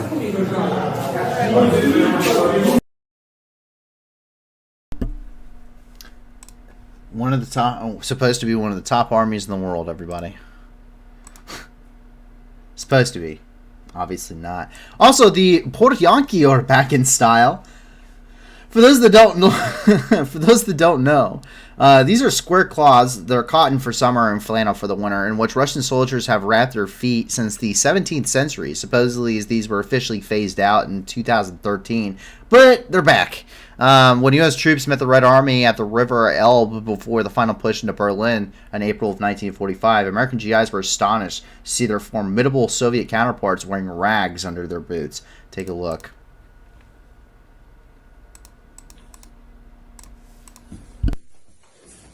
Сука, как эти ебаные, блядь, портянки одеть, 21 век, сука. А мы, блядь, в чем деды воевали, в том и воевали. Сука, ебаный шаг. Блядь, ну нахуй.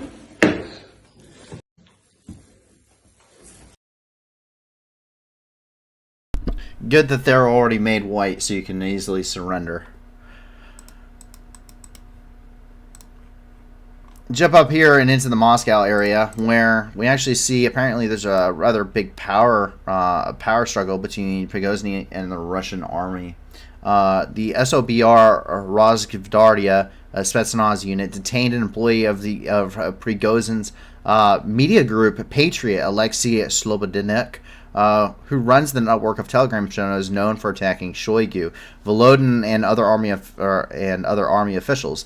In recent days, even propagandists have been voicing their negative emotions toward the Russian army command.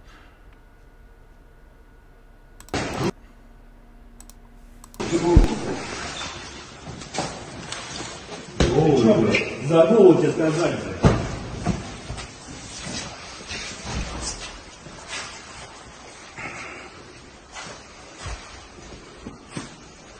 Фамилия, имя, отчество. Быстро. Не слышь, громко. О, бой, Денюк Алексей Сергеевич. Ребят, лицо пусть покажет. Лицо.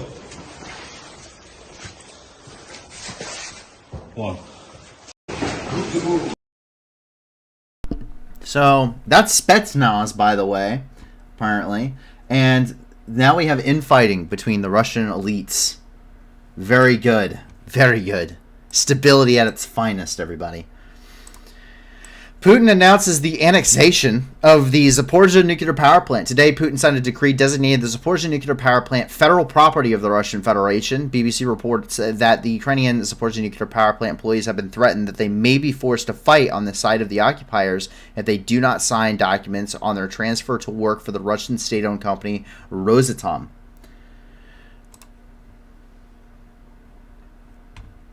Coming from the Kiev Independent. Quote, the situation in Donbass, Kherson, and Zaporizhzhia regions will be stabilized. Russia will be able to develop them. End quote. As the result of referendums, I am not only pleased but surprised. There was no need to correct or add something. Please admit it to sham more. He ended the speech by saying, I have enormous respect for Ukrainian culture and language. Okay. Why are you talking badly about my feet? I know my feet were destroyed. I didn't take my boots off for 2 weeks at the embassy. Да. И несмотря на трагедию сегодняшних дней, и сегодня с огромным уважением относимся к украинскому народу и к украинской культуре, и к украинскому языку, к литературе и так далее. Но мы никогда не допускали ничего такого, что на Украине допускается в отношении русской культуры и русского языка. Но мы со своей стороны будем идти вот своим путем. С уважением будем относиться ко всему украинскому. У нас 3 миллиона граждан России украинского происхождения. И мы не делаем никакой разницы, никогда не делаем никакой разницы. И не делаем, мы не собираемся делать никакой разницы между русскими и украинцами. Мы...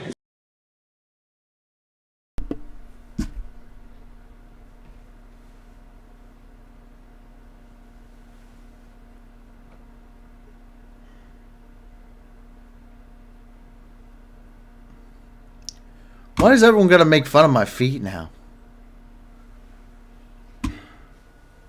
Jeez.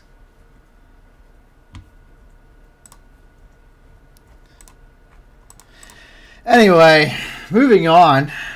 Keeping up with the news. I'm not gonna add any comments to people talking about my feet. I'm sorry.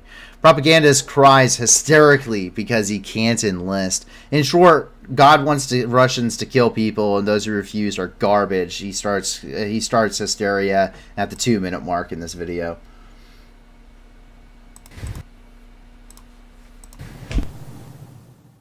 Знаешь, на меня произвело очень большое впечатление, что я знал, что есть, там груз-200, 200-е в терминологии военной, есть 300-е раненые, и вот совсем недавно прочитал, что, оказывается, есть еще некие 500-е. Это те, кто уходит с поля боя и, уходят.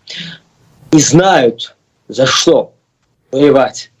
И вот это огромная боль, наше всех и общее, что находятся среди нас люди, которые не понимают, за что эта война, за что мы воюем.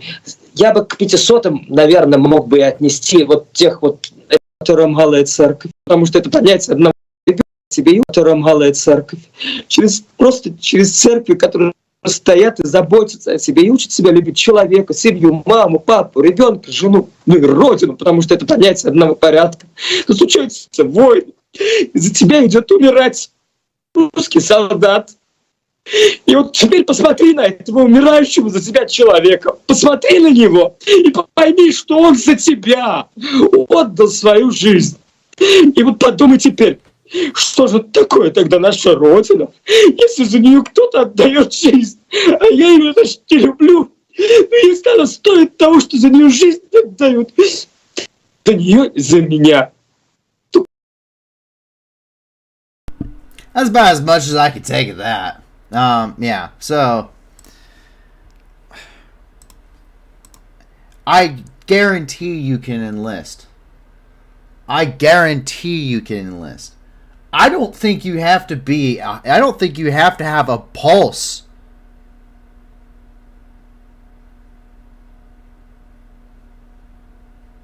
I don't think you have to have a pulse to be in the.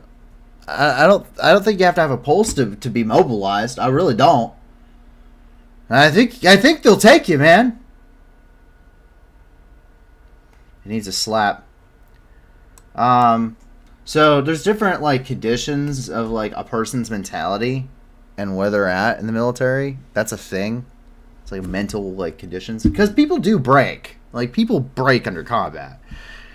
And this guy's gone what?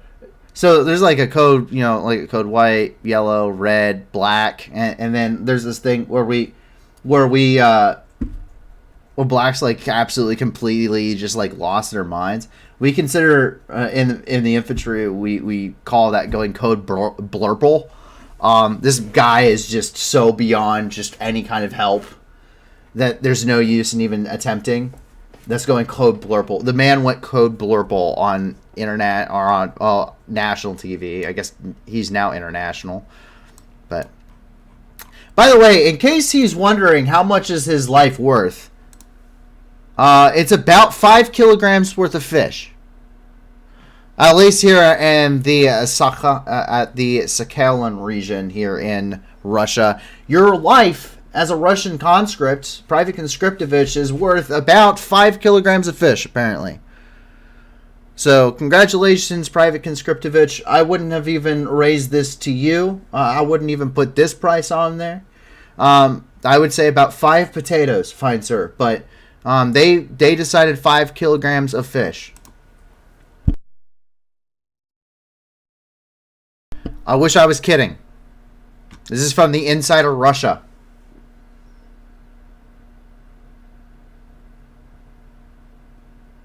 Yes.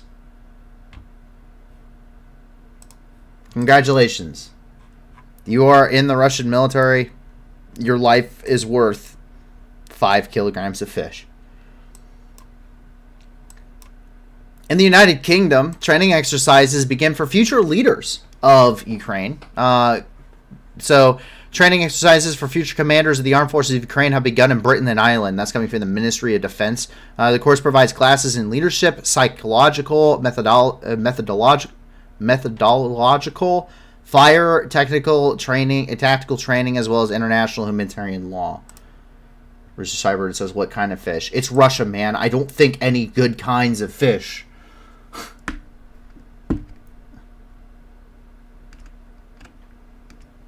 Perch. We're talking perch. Sheep's head. We're talking about sheep's head. But as you can see here, these are Ukrainian forces that are training under the British and the coalition there.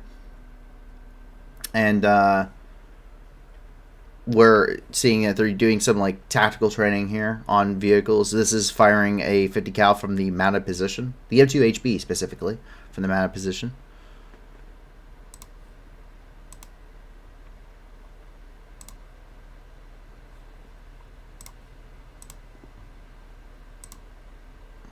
So very good to see. I'm happy to see that they're getting more training and that they're training not just the basic enlisted guys, but they're training an officer corps too, because they're, as much as I, as an enlisted man, would love to make fun of officers, they have their importance.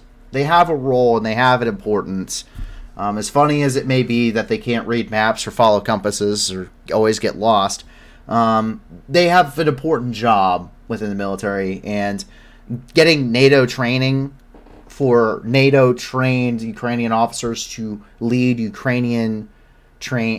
NATO-trained Ukrainian troops is very important. You have to marry up those two things. An officer is only as good as, he can only, he needs to understand and employ his troops within their capabilities. And so taking just these troops with NATO training and handing them to a Ukrainian officer who's never had any kind of NATO training and doesn't know what their capabilities are or aren't, are going to employ them usually in a rather poor way. And that's a problem for everything. It's not just Ukraine or anything. There are times where I ran into the issue in my time in the military where because javelins are a company asset, or they're a battalion asset, but they can attach a javelin team to an infantry, to a rifle company. They'll take a Javelin team, and that's what I did my second deployment. And the rifle company didn't really understand how to use us because they never had to. They didn't have a Javelin company to really employ. And so it was it takes a while to kind of adjust and figure out, how to employ somebody correctly. What do we use a Javelin for on this mission? Well, I mean, you think it seems obvious, but not every mission set necessarily requires those skills. But that doesn't mean that they don't have a valuable place, because I could also provide reconnaissance, and I can provide high images. I can identify targets and provide a screen line, and I can emplace with snipers and all sorts of stuff. So it's just understanding how those work, but you need to understand how to employ somebody. It's equal. It doesn't matter how good the training is, or what the right equipment is. If you're getting good equipment, if you don't know how to use it, you don't know how, properly, it doesn't matter. You can have all the training in the world, but if you have no idea when it's applicable, it doesn't matter. As we continue on our march down here, we start moving here. This is in Greece. This is right off of the island of Lesbos. And we see that 15 migrants have died at sea. At least 15 people have died as 2 boats carrying migrants sank in Greek waters late Wednesday. The rescuers were looking for dozens still missing. The Coast Guard said 15 bodies have been recovered near the eastern island of Lesbos after a dinghy carrying about 40 people sank. A second rescue effort was launched several hundred kilometers or miles west near the island of Kythera, where a sailboat carrying about 100 migrants hit a rock and sank late Wednesday. Everyone's talking about the new Abrams. I see. If you want some more information on that, you can also check out the Associated Press on that.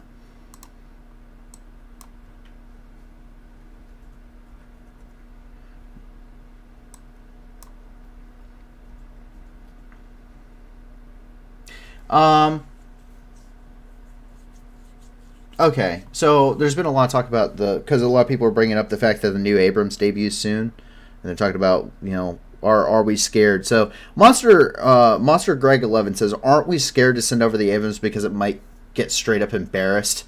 And then Rooster Cyberns follows that up with, wouldn't an Abrams be disabled by an anti-tank missile like a Javelin also? Yes and no. So it's kind of an interesting age that we live in. We live in a world where a multi-million-dollar piece of equipment can be destroyed by a several $100,000 piece of equipment carried by one guy. And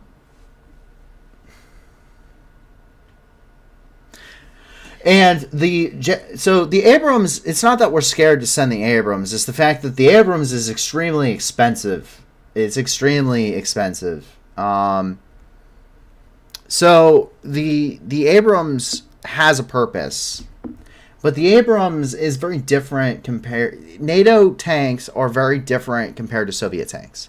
And once again, just because you have the greatest equipment in the world doesn't necessarily mean that you're going to be successful. If you don't know how to use the equipment, it doesn't matter how good it is. Which is the same reasoning behind Ukraine not getting the F-16 or the A-10. As cool as it would have been to watch an A-10 just screw up that 40-kilometer-mile convoy to the north of Kyiv, and it would have been a wet dream for about any machine gunner or CAS pilot, it's not reasonable to assume that Ukraine would have been able to do it to be successful in doing so, even if they had an A-10. The reason why is it takes a long time to train somebody. And it takes way too long to train somebody on how to use equipment such as the A-10 or such as the F-16. These pilots are extremely good pilots. It is nothing against the pilots. They are extremely good at what they do, but it's a lot of muscle memory. It's a lot of muscle memory. And the pilots can't use the F-16 can't use the F-16 without months and months and months of training. And the Ukrainian Air Force can't afford to lose pilots to do that. They can't afford it. They numerically are still at a disadvantage. While, the skies are still contested, you still need every pilot in the fight to provide close air support and to make sure that those skies stay contested. The same kind of ideology goes with the tanks. The best thing that they can get is stuff that they know how to use now. And the Soviet tanks, the Soviet-style tanks, the T-Series, is notoriously easy to learn how to use. Anybody should be able to drive on these. And what we do know is that, and a couple people are trying to jump in there on this. And he says that Rooster Cyburn says, I also hear someone say that the Abrams were too big and heavy for Ukrainian territory. That is not true. These tanks weigh roughly about the same. And then actually, let's see here.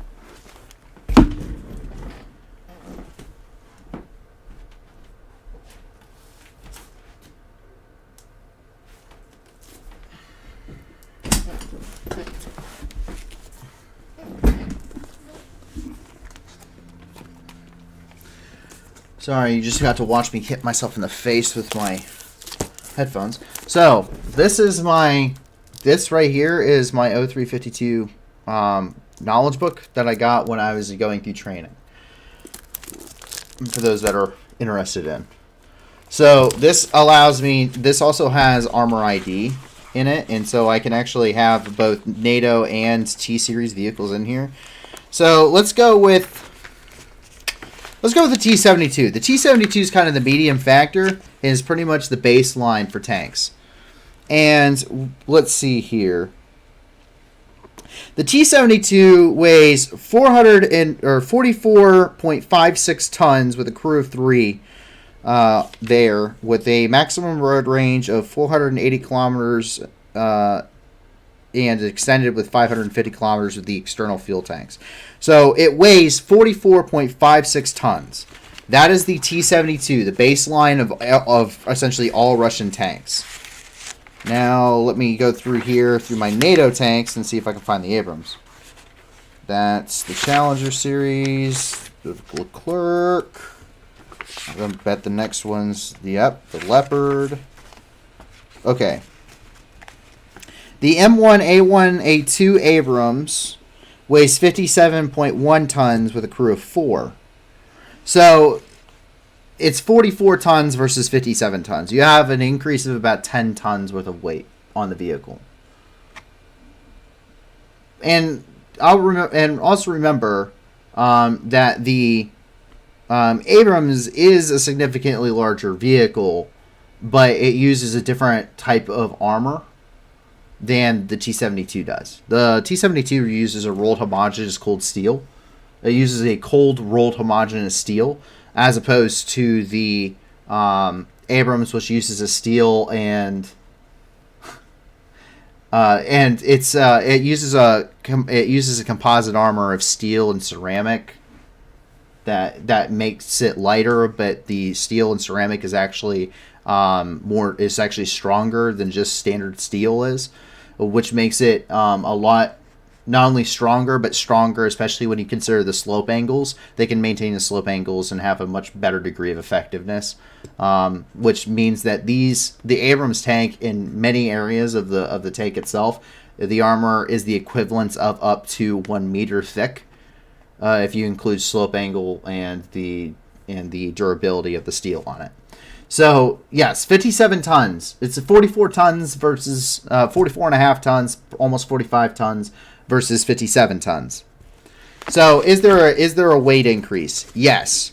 However, the same mud is going to bog down the T-Series tanks as easily as it's going to bog down the American-style tanks, or the Leopard series. If we were to employ the Leopard in there, it would also see the exact same challenges. As we can see, because the Leopard 1 weighs 42.4 tons, while the Leopard 2 is coming in at 55 tons. And so it's a very, very, it wouldn't matter. You're going to have the same issues. It's a heavy armored vehicle running through the area. And And so it's going to face the exact same problems that any other tank is going to, and any other armored vehicle. It's going to sink into the mud in the Rasputitsa. Monster Greg says, isn't the Abrams vulnerable to stuff like a Molotov cocktail? No, it's not. The Molotov so the Abrams tanks and most NATO tanks are Seaburn. They're actually Seaburn sealed. So that means that they can survive a chemical, biological, radioactive, and nuclear. They are sealed shut on the inside. So they're not really vulnerable to stuff like that. It does use. Yeah, he also says more track footprint would counter that, and I believe that the Abrams actually has a wider track footprint, if not mistaken, and so does the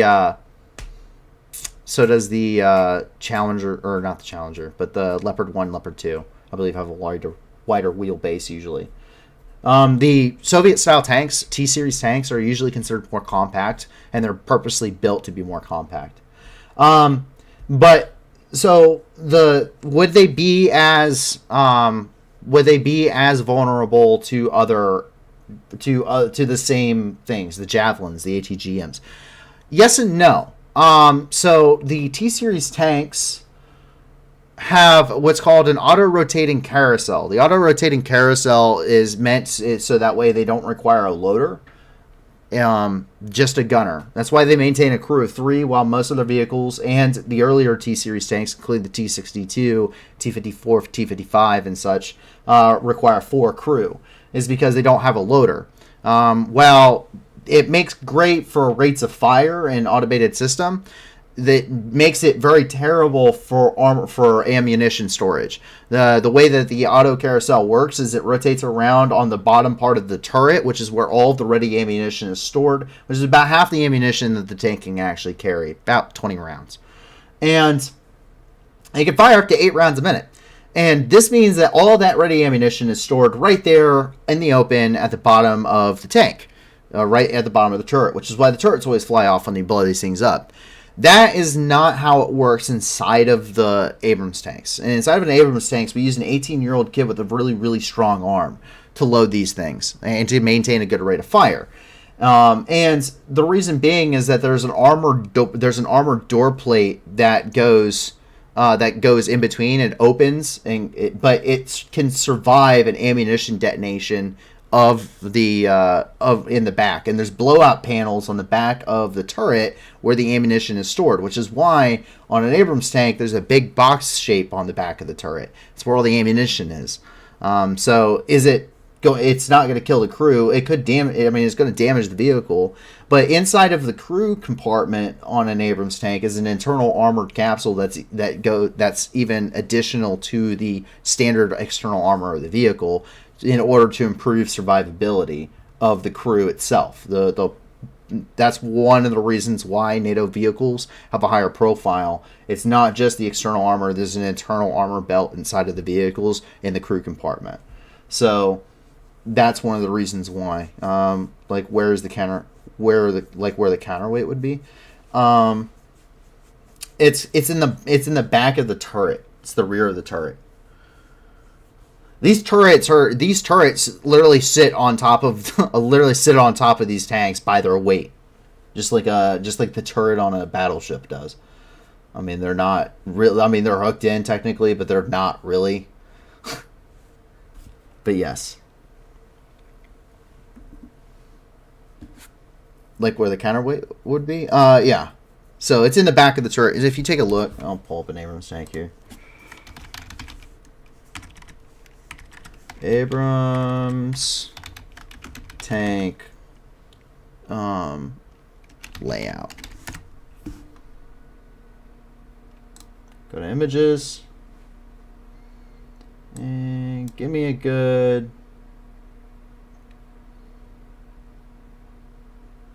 cross section. There we go. And we're gonna.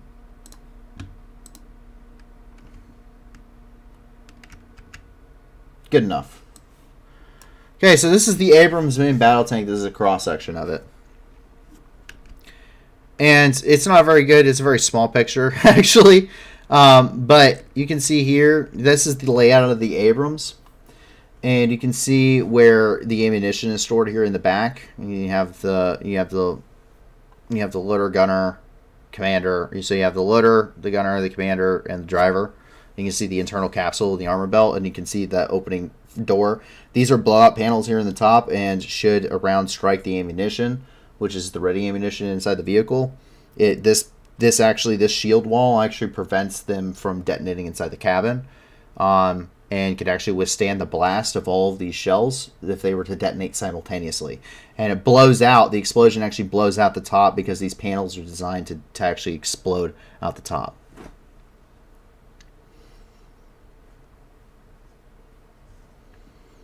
So that's how an Abrams works. So yes, but I believe it would be effective. I believe that sending... I would say that the Leopard 1 would be sufficient to send. The older version of the Leopard. Not even the Leopard 2. Just the... there's a very small dude in the front. He's not very small. Well, he probably should be, because it's very cramped, but yes.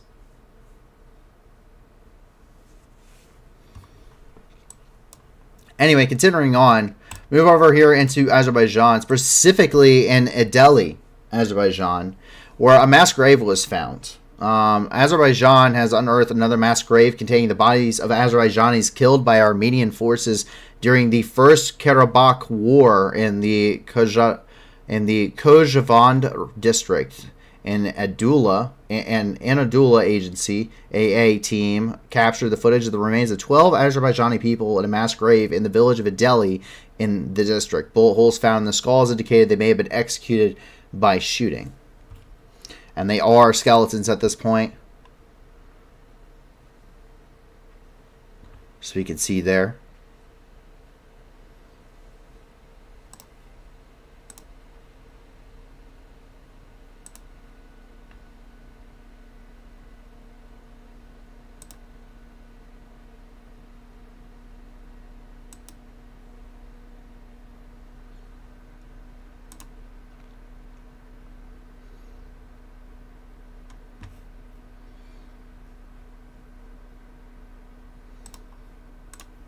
Ooh. Monster Greg 11 says Abrams versus South Korean K2. Who wins? Ooh, it's a good one. I don't know. It's a good one. It's a good question. But yes. So with Armenia versus Azerbaijan, Armenia and Azerbaijan have ethnic cleansing kind of going on. And they have pretty horrendous war crimes which have been taking place. And this seems to be the running theme of the world, and I don't know why lately. But we have ethnic cleansing and we have horrendous war crimes in Ukraine. Well, genocide. It's genocide in Ukraine. We have ethnic cleansing and horrendous war crimes ongoing in Azerbaijan and Armenia between both sides. We have ethnic cleansing by Eritrea and Ethiopia and Tigray. We have it happening to the Uyghur people of China. We essentially have it in Russia because they aren't really conscripting Muscovites. They're conscripting people from like Dagestan and Chechnya and sending them to die. And of course there's several different questions about it in areas, South Sudan and Sudan have this issue. Why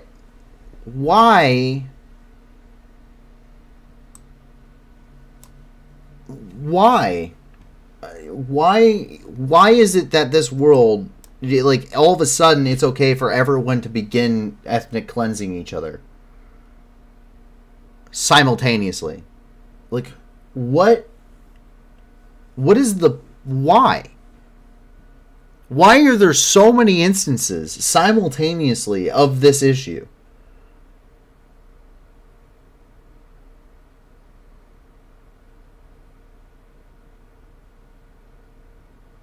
It doesn't make sense.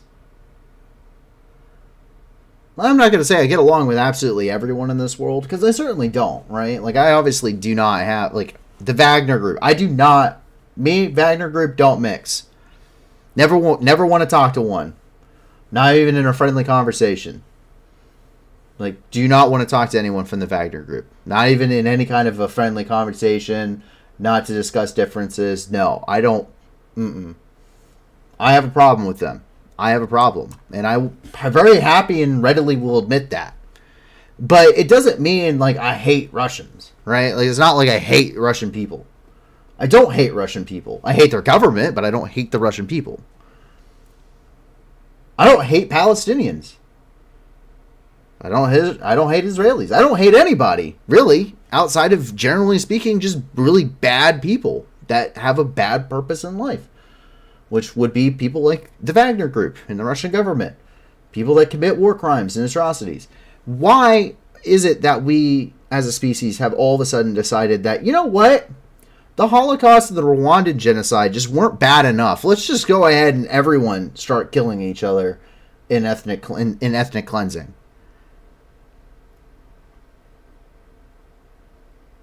It doesn't... I don't understand why. And it's frustrating. And the next question as to... I don't understand, you know, the next question is not only why, but the second question, the follow-on, is why isn't anyone doing anything about it?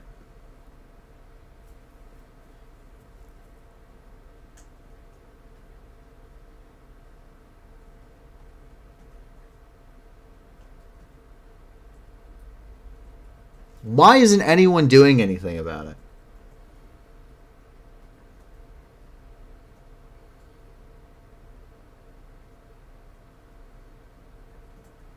It's frustrating to me on a personal level. Why isn't anyone doing anything about why is it that we just accept that ethnic cleansing is happening by Eritrea and Ethiopia and just say it's okay? Like, the UN admitted it was happening. They're the ones that released the report that it was happening.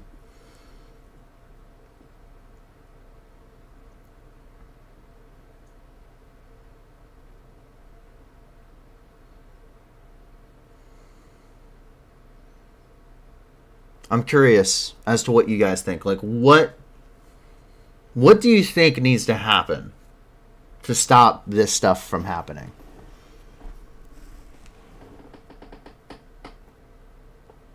Like, what do you think needs to happen?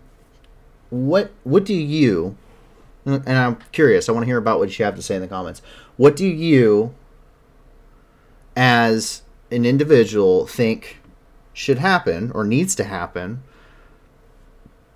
to stop the issues of, you know, ethnic cleansing and genocide and horrendous war crimes that we're seeing throughout the globe, which seems to be the trend as of lately in places such as Somalia and in places such as Ethiopia and in Ukraine and in Myanmar and in Kosovo and stuff like that, and in Serbia, and prevent things that are happening, you know, and prevent things of the past.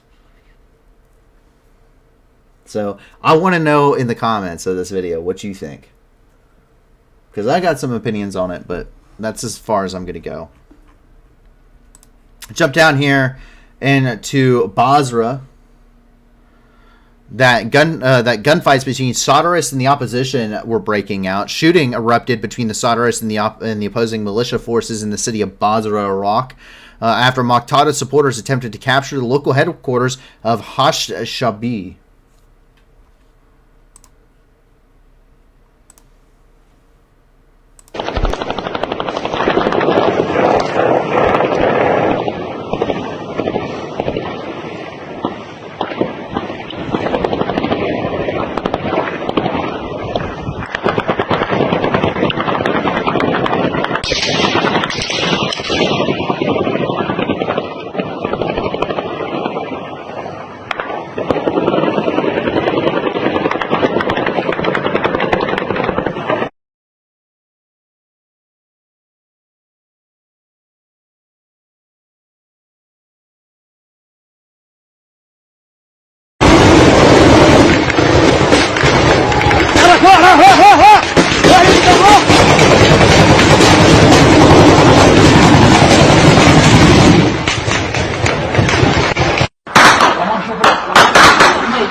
Ne yapalım? Her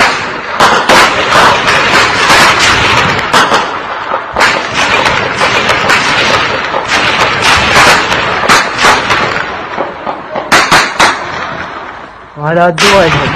Var.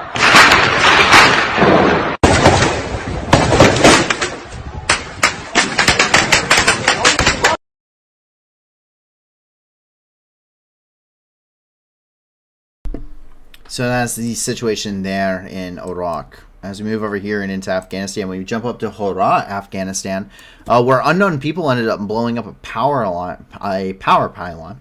The pylon was blown up in the province of Herat near the Turkmen border. Some residents in Herat confirmed that electricity has gone out since the evening. There's no information in the mainstream media. No one has claimed responsibility at this point. We can see that power line having been destroyed. And in Kabul, at least 2 people were killed in a terrorist attack. In Afghanistan, 2 people were killed in a terrorist attack on the city of Kabul. 20 more were injured. According to other sources, more than 100 people became victim of the incident. The explosion near the mosque on the territory of the complex of buildings of the Ministry of Internal Affairs of Afghanistan, when the Taliban, employees of the Ministry of Internal Affairs, and a number of high-ranking officials of the group gathered there for prayer. According to some reports, one person at the mosque was the Minister of the Interior, Sirajuddin Haqqani, who is the leader of the Haqqani networks. He was probably the main target of the attackers. No one has yet claimed responsibility for the explosion.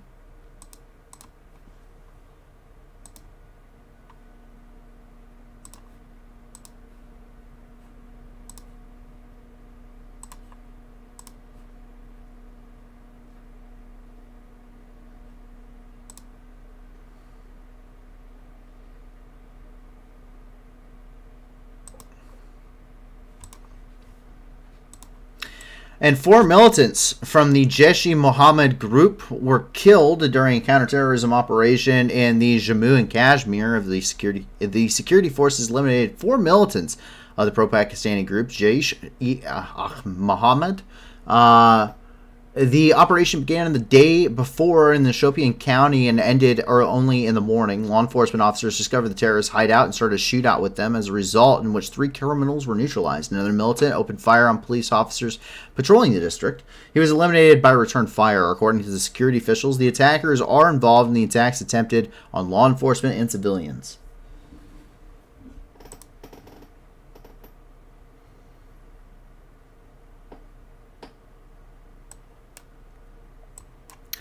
And moving on into Southeast Asia, we jump over here where it would appear that a ballistic missile failure caused an explosion at a South Korean airbase. A South Korean ballistic missile malfunctioned and crashed into the ground early Wednesday during a live-fire drill with the United States, panicking residents already uneasy over increasing provocative weapons tests by North Korea. The Office of South Korea's Joint Chiefs of Staff confirmed that a Humvee-2 short-range ballistic missile launch failed. The South Korean military said there were no casualties from the incident, which had caused a large fire.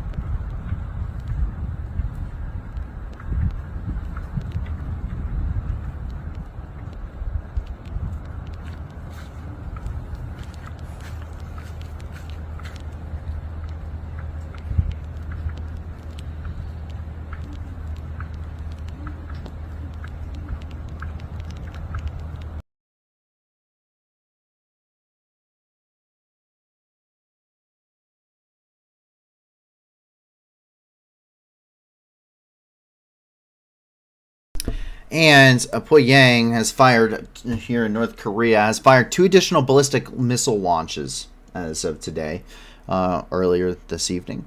North Korea, after firing a ballistic missile over Japan, has launched 2 additional missiles towards the eastern shore has reported that the USS Ronald Reagan, an aircraft carrier with its strike group, are currently deploying into the region as a result of the recent provocations. We get this coming from the U.S. Indo-Pacific Command, which released a statement today, earlier this evening, about 8:55 p.m. Eastern Time. And we are aware of the 2 ballistic missile launches and consulting closely with our allies and partners. While we have assessed that this event does not pose an immediate threat to U.S. personnel or territory or to our allies, the missile launch highlights the destabilizing impact of the DPRK's unlawful WMD and ballistic missile programs. The U.S. commitments to the defense of the Republic of Korea and Japan remain ironclad. Once again, that's coming from the official Twitter and official statement coming from the U.S. Indo-Pacific Command.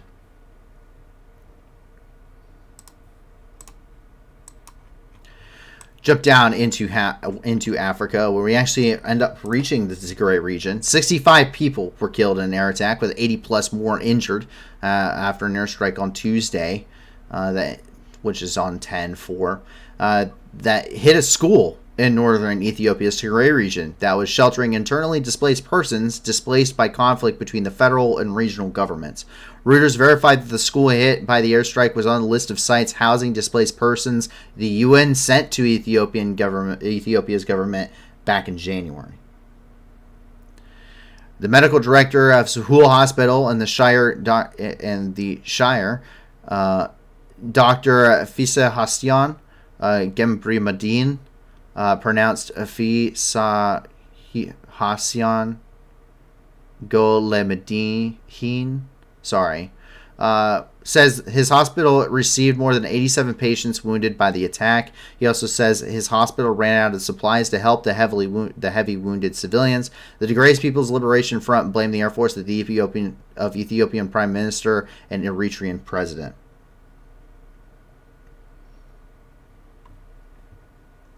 Once again, this is a school,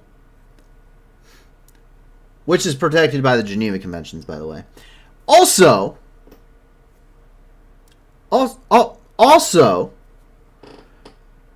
this specific school was on a list provided by the United Nations to Ethiopia in January as listing internally displaced people.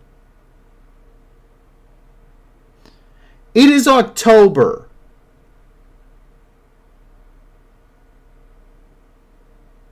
There has been 9 months of knowing that this was not a military target. 9 months of this not being a military target.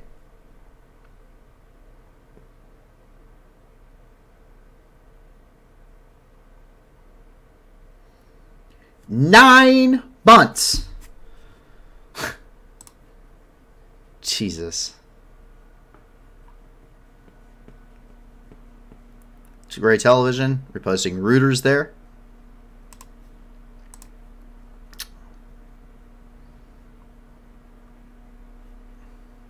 Showing some of the wounded from the attack.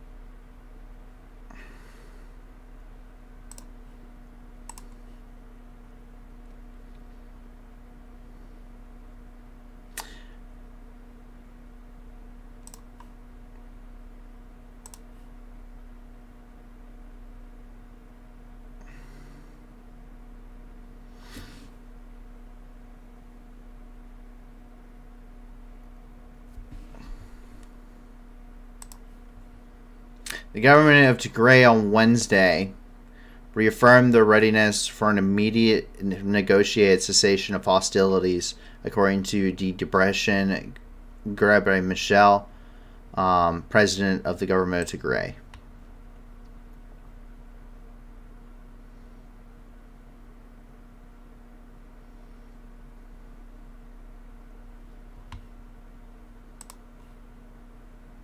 If you would like some more information on that, you can go to Gorowe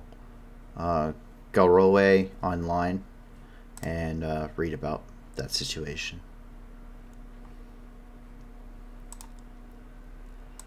Here in Ahom Pende in the Central African Republic, 3 UN peacekeepers were killed in an explosion.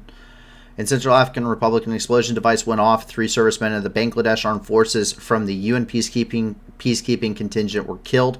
2 more were injured. The incident took place on October the 3rd in Ahom Pende Prefecture. According to eyewitnesses, an explosive device was planted on the road 5 kilometers from the location of the peacekeepers. A certain foreign illegal armed formation, which is on the side of Bangui, was blamed for the attack. Allegedly, the mercenaries suspected the peacekeepers of supplying opposition groups with weapons.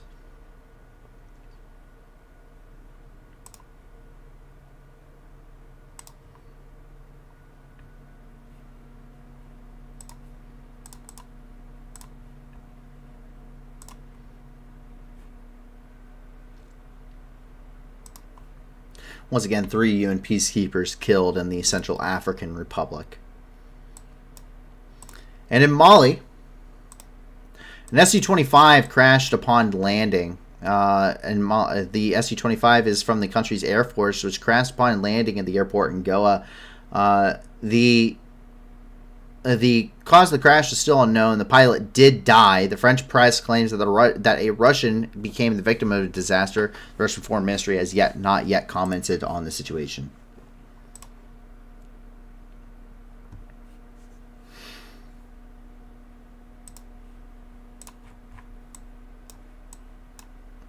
As we jump over here and into the United States, the United States announced a $625 million USD aid package for Ukraine.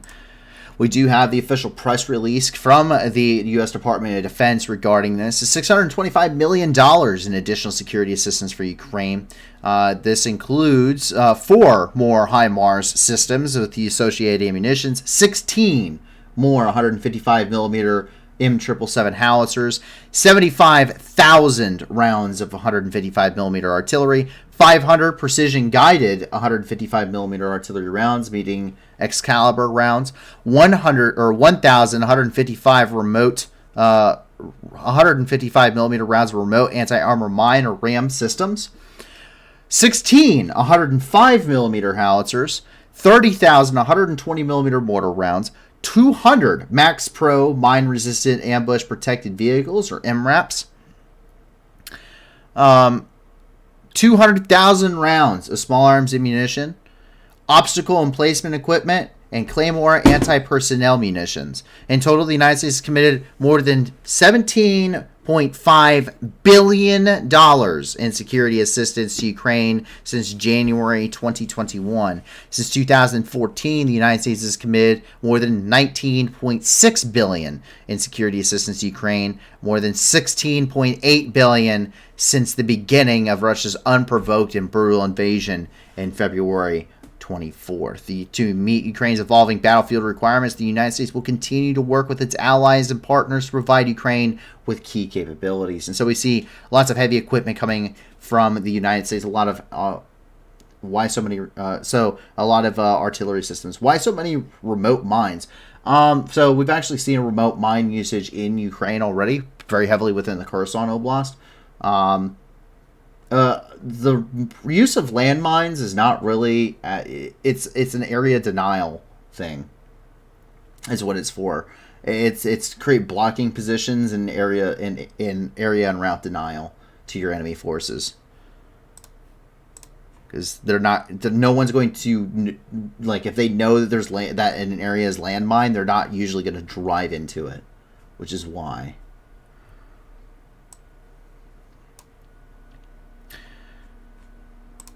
Coming out of the Kennedy Space Center here in Florida, NASA and SpaceX launched the Crew 5 mission. A SpaceX rocket soared into orbit from Florida on Wednesday, carrying the next long-term International Space Station crew, with a Russian cosmonaut, 2 Americans, and a Japanese astronaut flying together. The SpaceX launch vehicle consisted of a Falcon 9 rocket topped with the Crew Dragon capsule dubbed Endurance.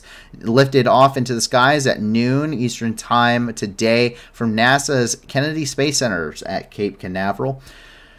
The 4 crew members in their autonomous flying capsule were due to reach the International Space Station in about 29 hours on Thursday evening to begin a 150-day science mission aboard the orbital laboratory. The team was led by Nicole Anupu Mann, 45, who became the first Native American woman sent into orbit by NASA and the first woman to take the commander seat of the SpaceX Crew Dragon.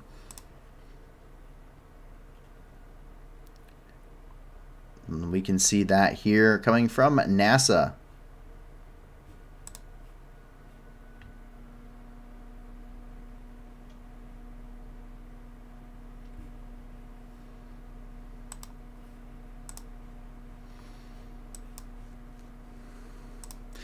Here in UNESCO, at their headquarters here in Madrid, Spain, the world is celebrating World's Teachers Day, which is held annually on the 5th of October to celebrate all teachers around the globe.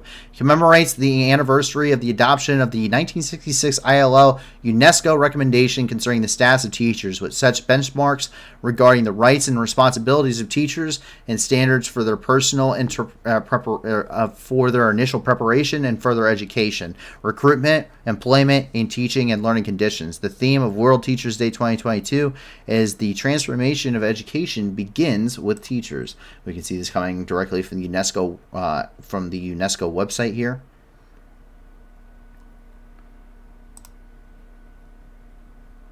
In Malakal, South Sudan, UNMISS led a computer skills workshop for 65 elementary students,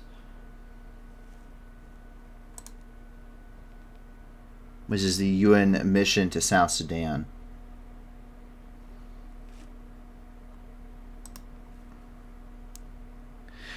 Ernest, a teacher who lives in a refugee camp in Tanzania, shared his words on Teachers Day. Teachers from all over the world should be recognized since they play a great role in society. Mimi nianza kufundisha nikiwa Burundi kwetu. Mimi nilikuwa mwalimu, nipokimbia niko hapa na tena naendelea kazi zangu za walimu, nisaidia wadogo zangu au watoto wetu. Mimi nina wito wangu. Majina ni Ernest Niragira. Mimi ni mkazi hapa kambini Nyarugusu.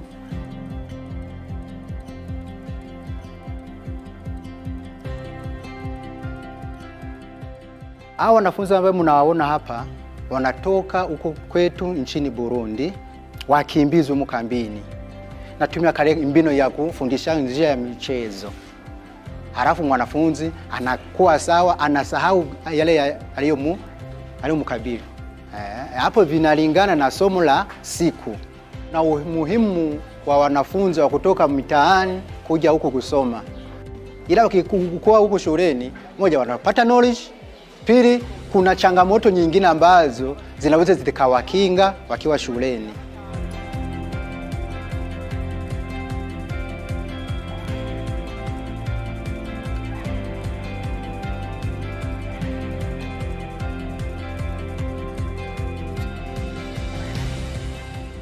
Kulingana na hii siku ya walimu, kwa kweli nasema hivi, walimu wakumbukwe, kwa sababu mwalimu sisi tuna mchango mkubwa katika jamii. Zina nizinga.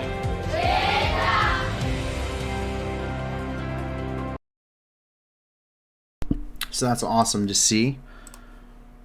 According to the United Nations Human Rights Council, in the 2020-2021 school year, the average gross enrollment rates for elementary schools were 68%, almost unchanged from the previous year. For high school, however, the rate was significantly lower at 37%. This means the older a refugee child is, the less likely they are to be enrolled in school.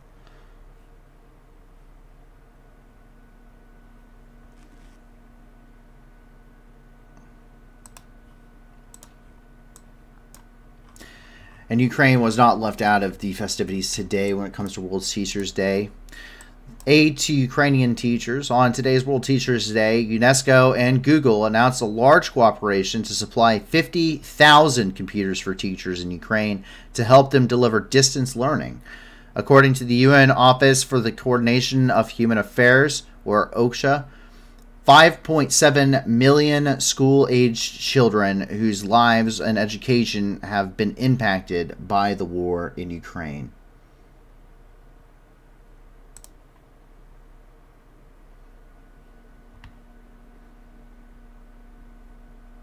Once again, UNESCO and Google will be supplying 50,000 computers to Ukrainian teachers to help them deliver distance learning to the children around the globe, many of whom were displaced by the war.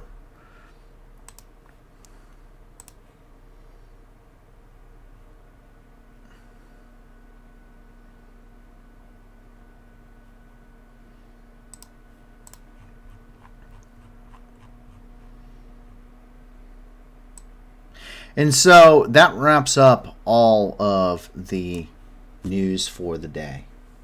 Quite a significant amount of news over the past 48 hours. A lot of it rather terrible and terrifying to think about. A lot of it very frustrating on a very personal and emotional basis. It is very difficult in any circumstance to take a look at the situations in which you're seeing around the world and not become in some way, shape, or form emotionally invested in the situation. And I think that goes for anybody, no matter how hard you may attempt to deliver something in an apolitical or unbiased manner and try to be factually based, you cannot help as a human being, I think, than to be emotionally impacted by these topics. And I have to say that I certainly have been. That's why we're doing this. And I can say the same for, I think the rest of the crew would agree, because it is a team effort. The guy, everyone on the staff, the guys, they've really put everything together. And I just lend my voice and whatever expertise I have. But it's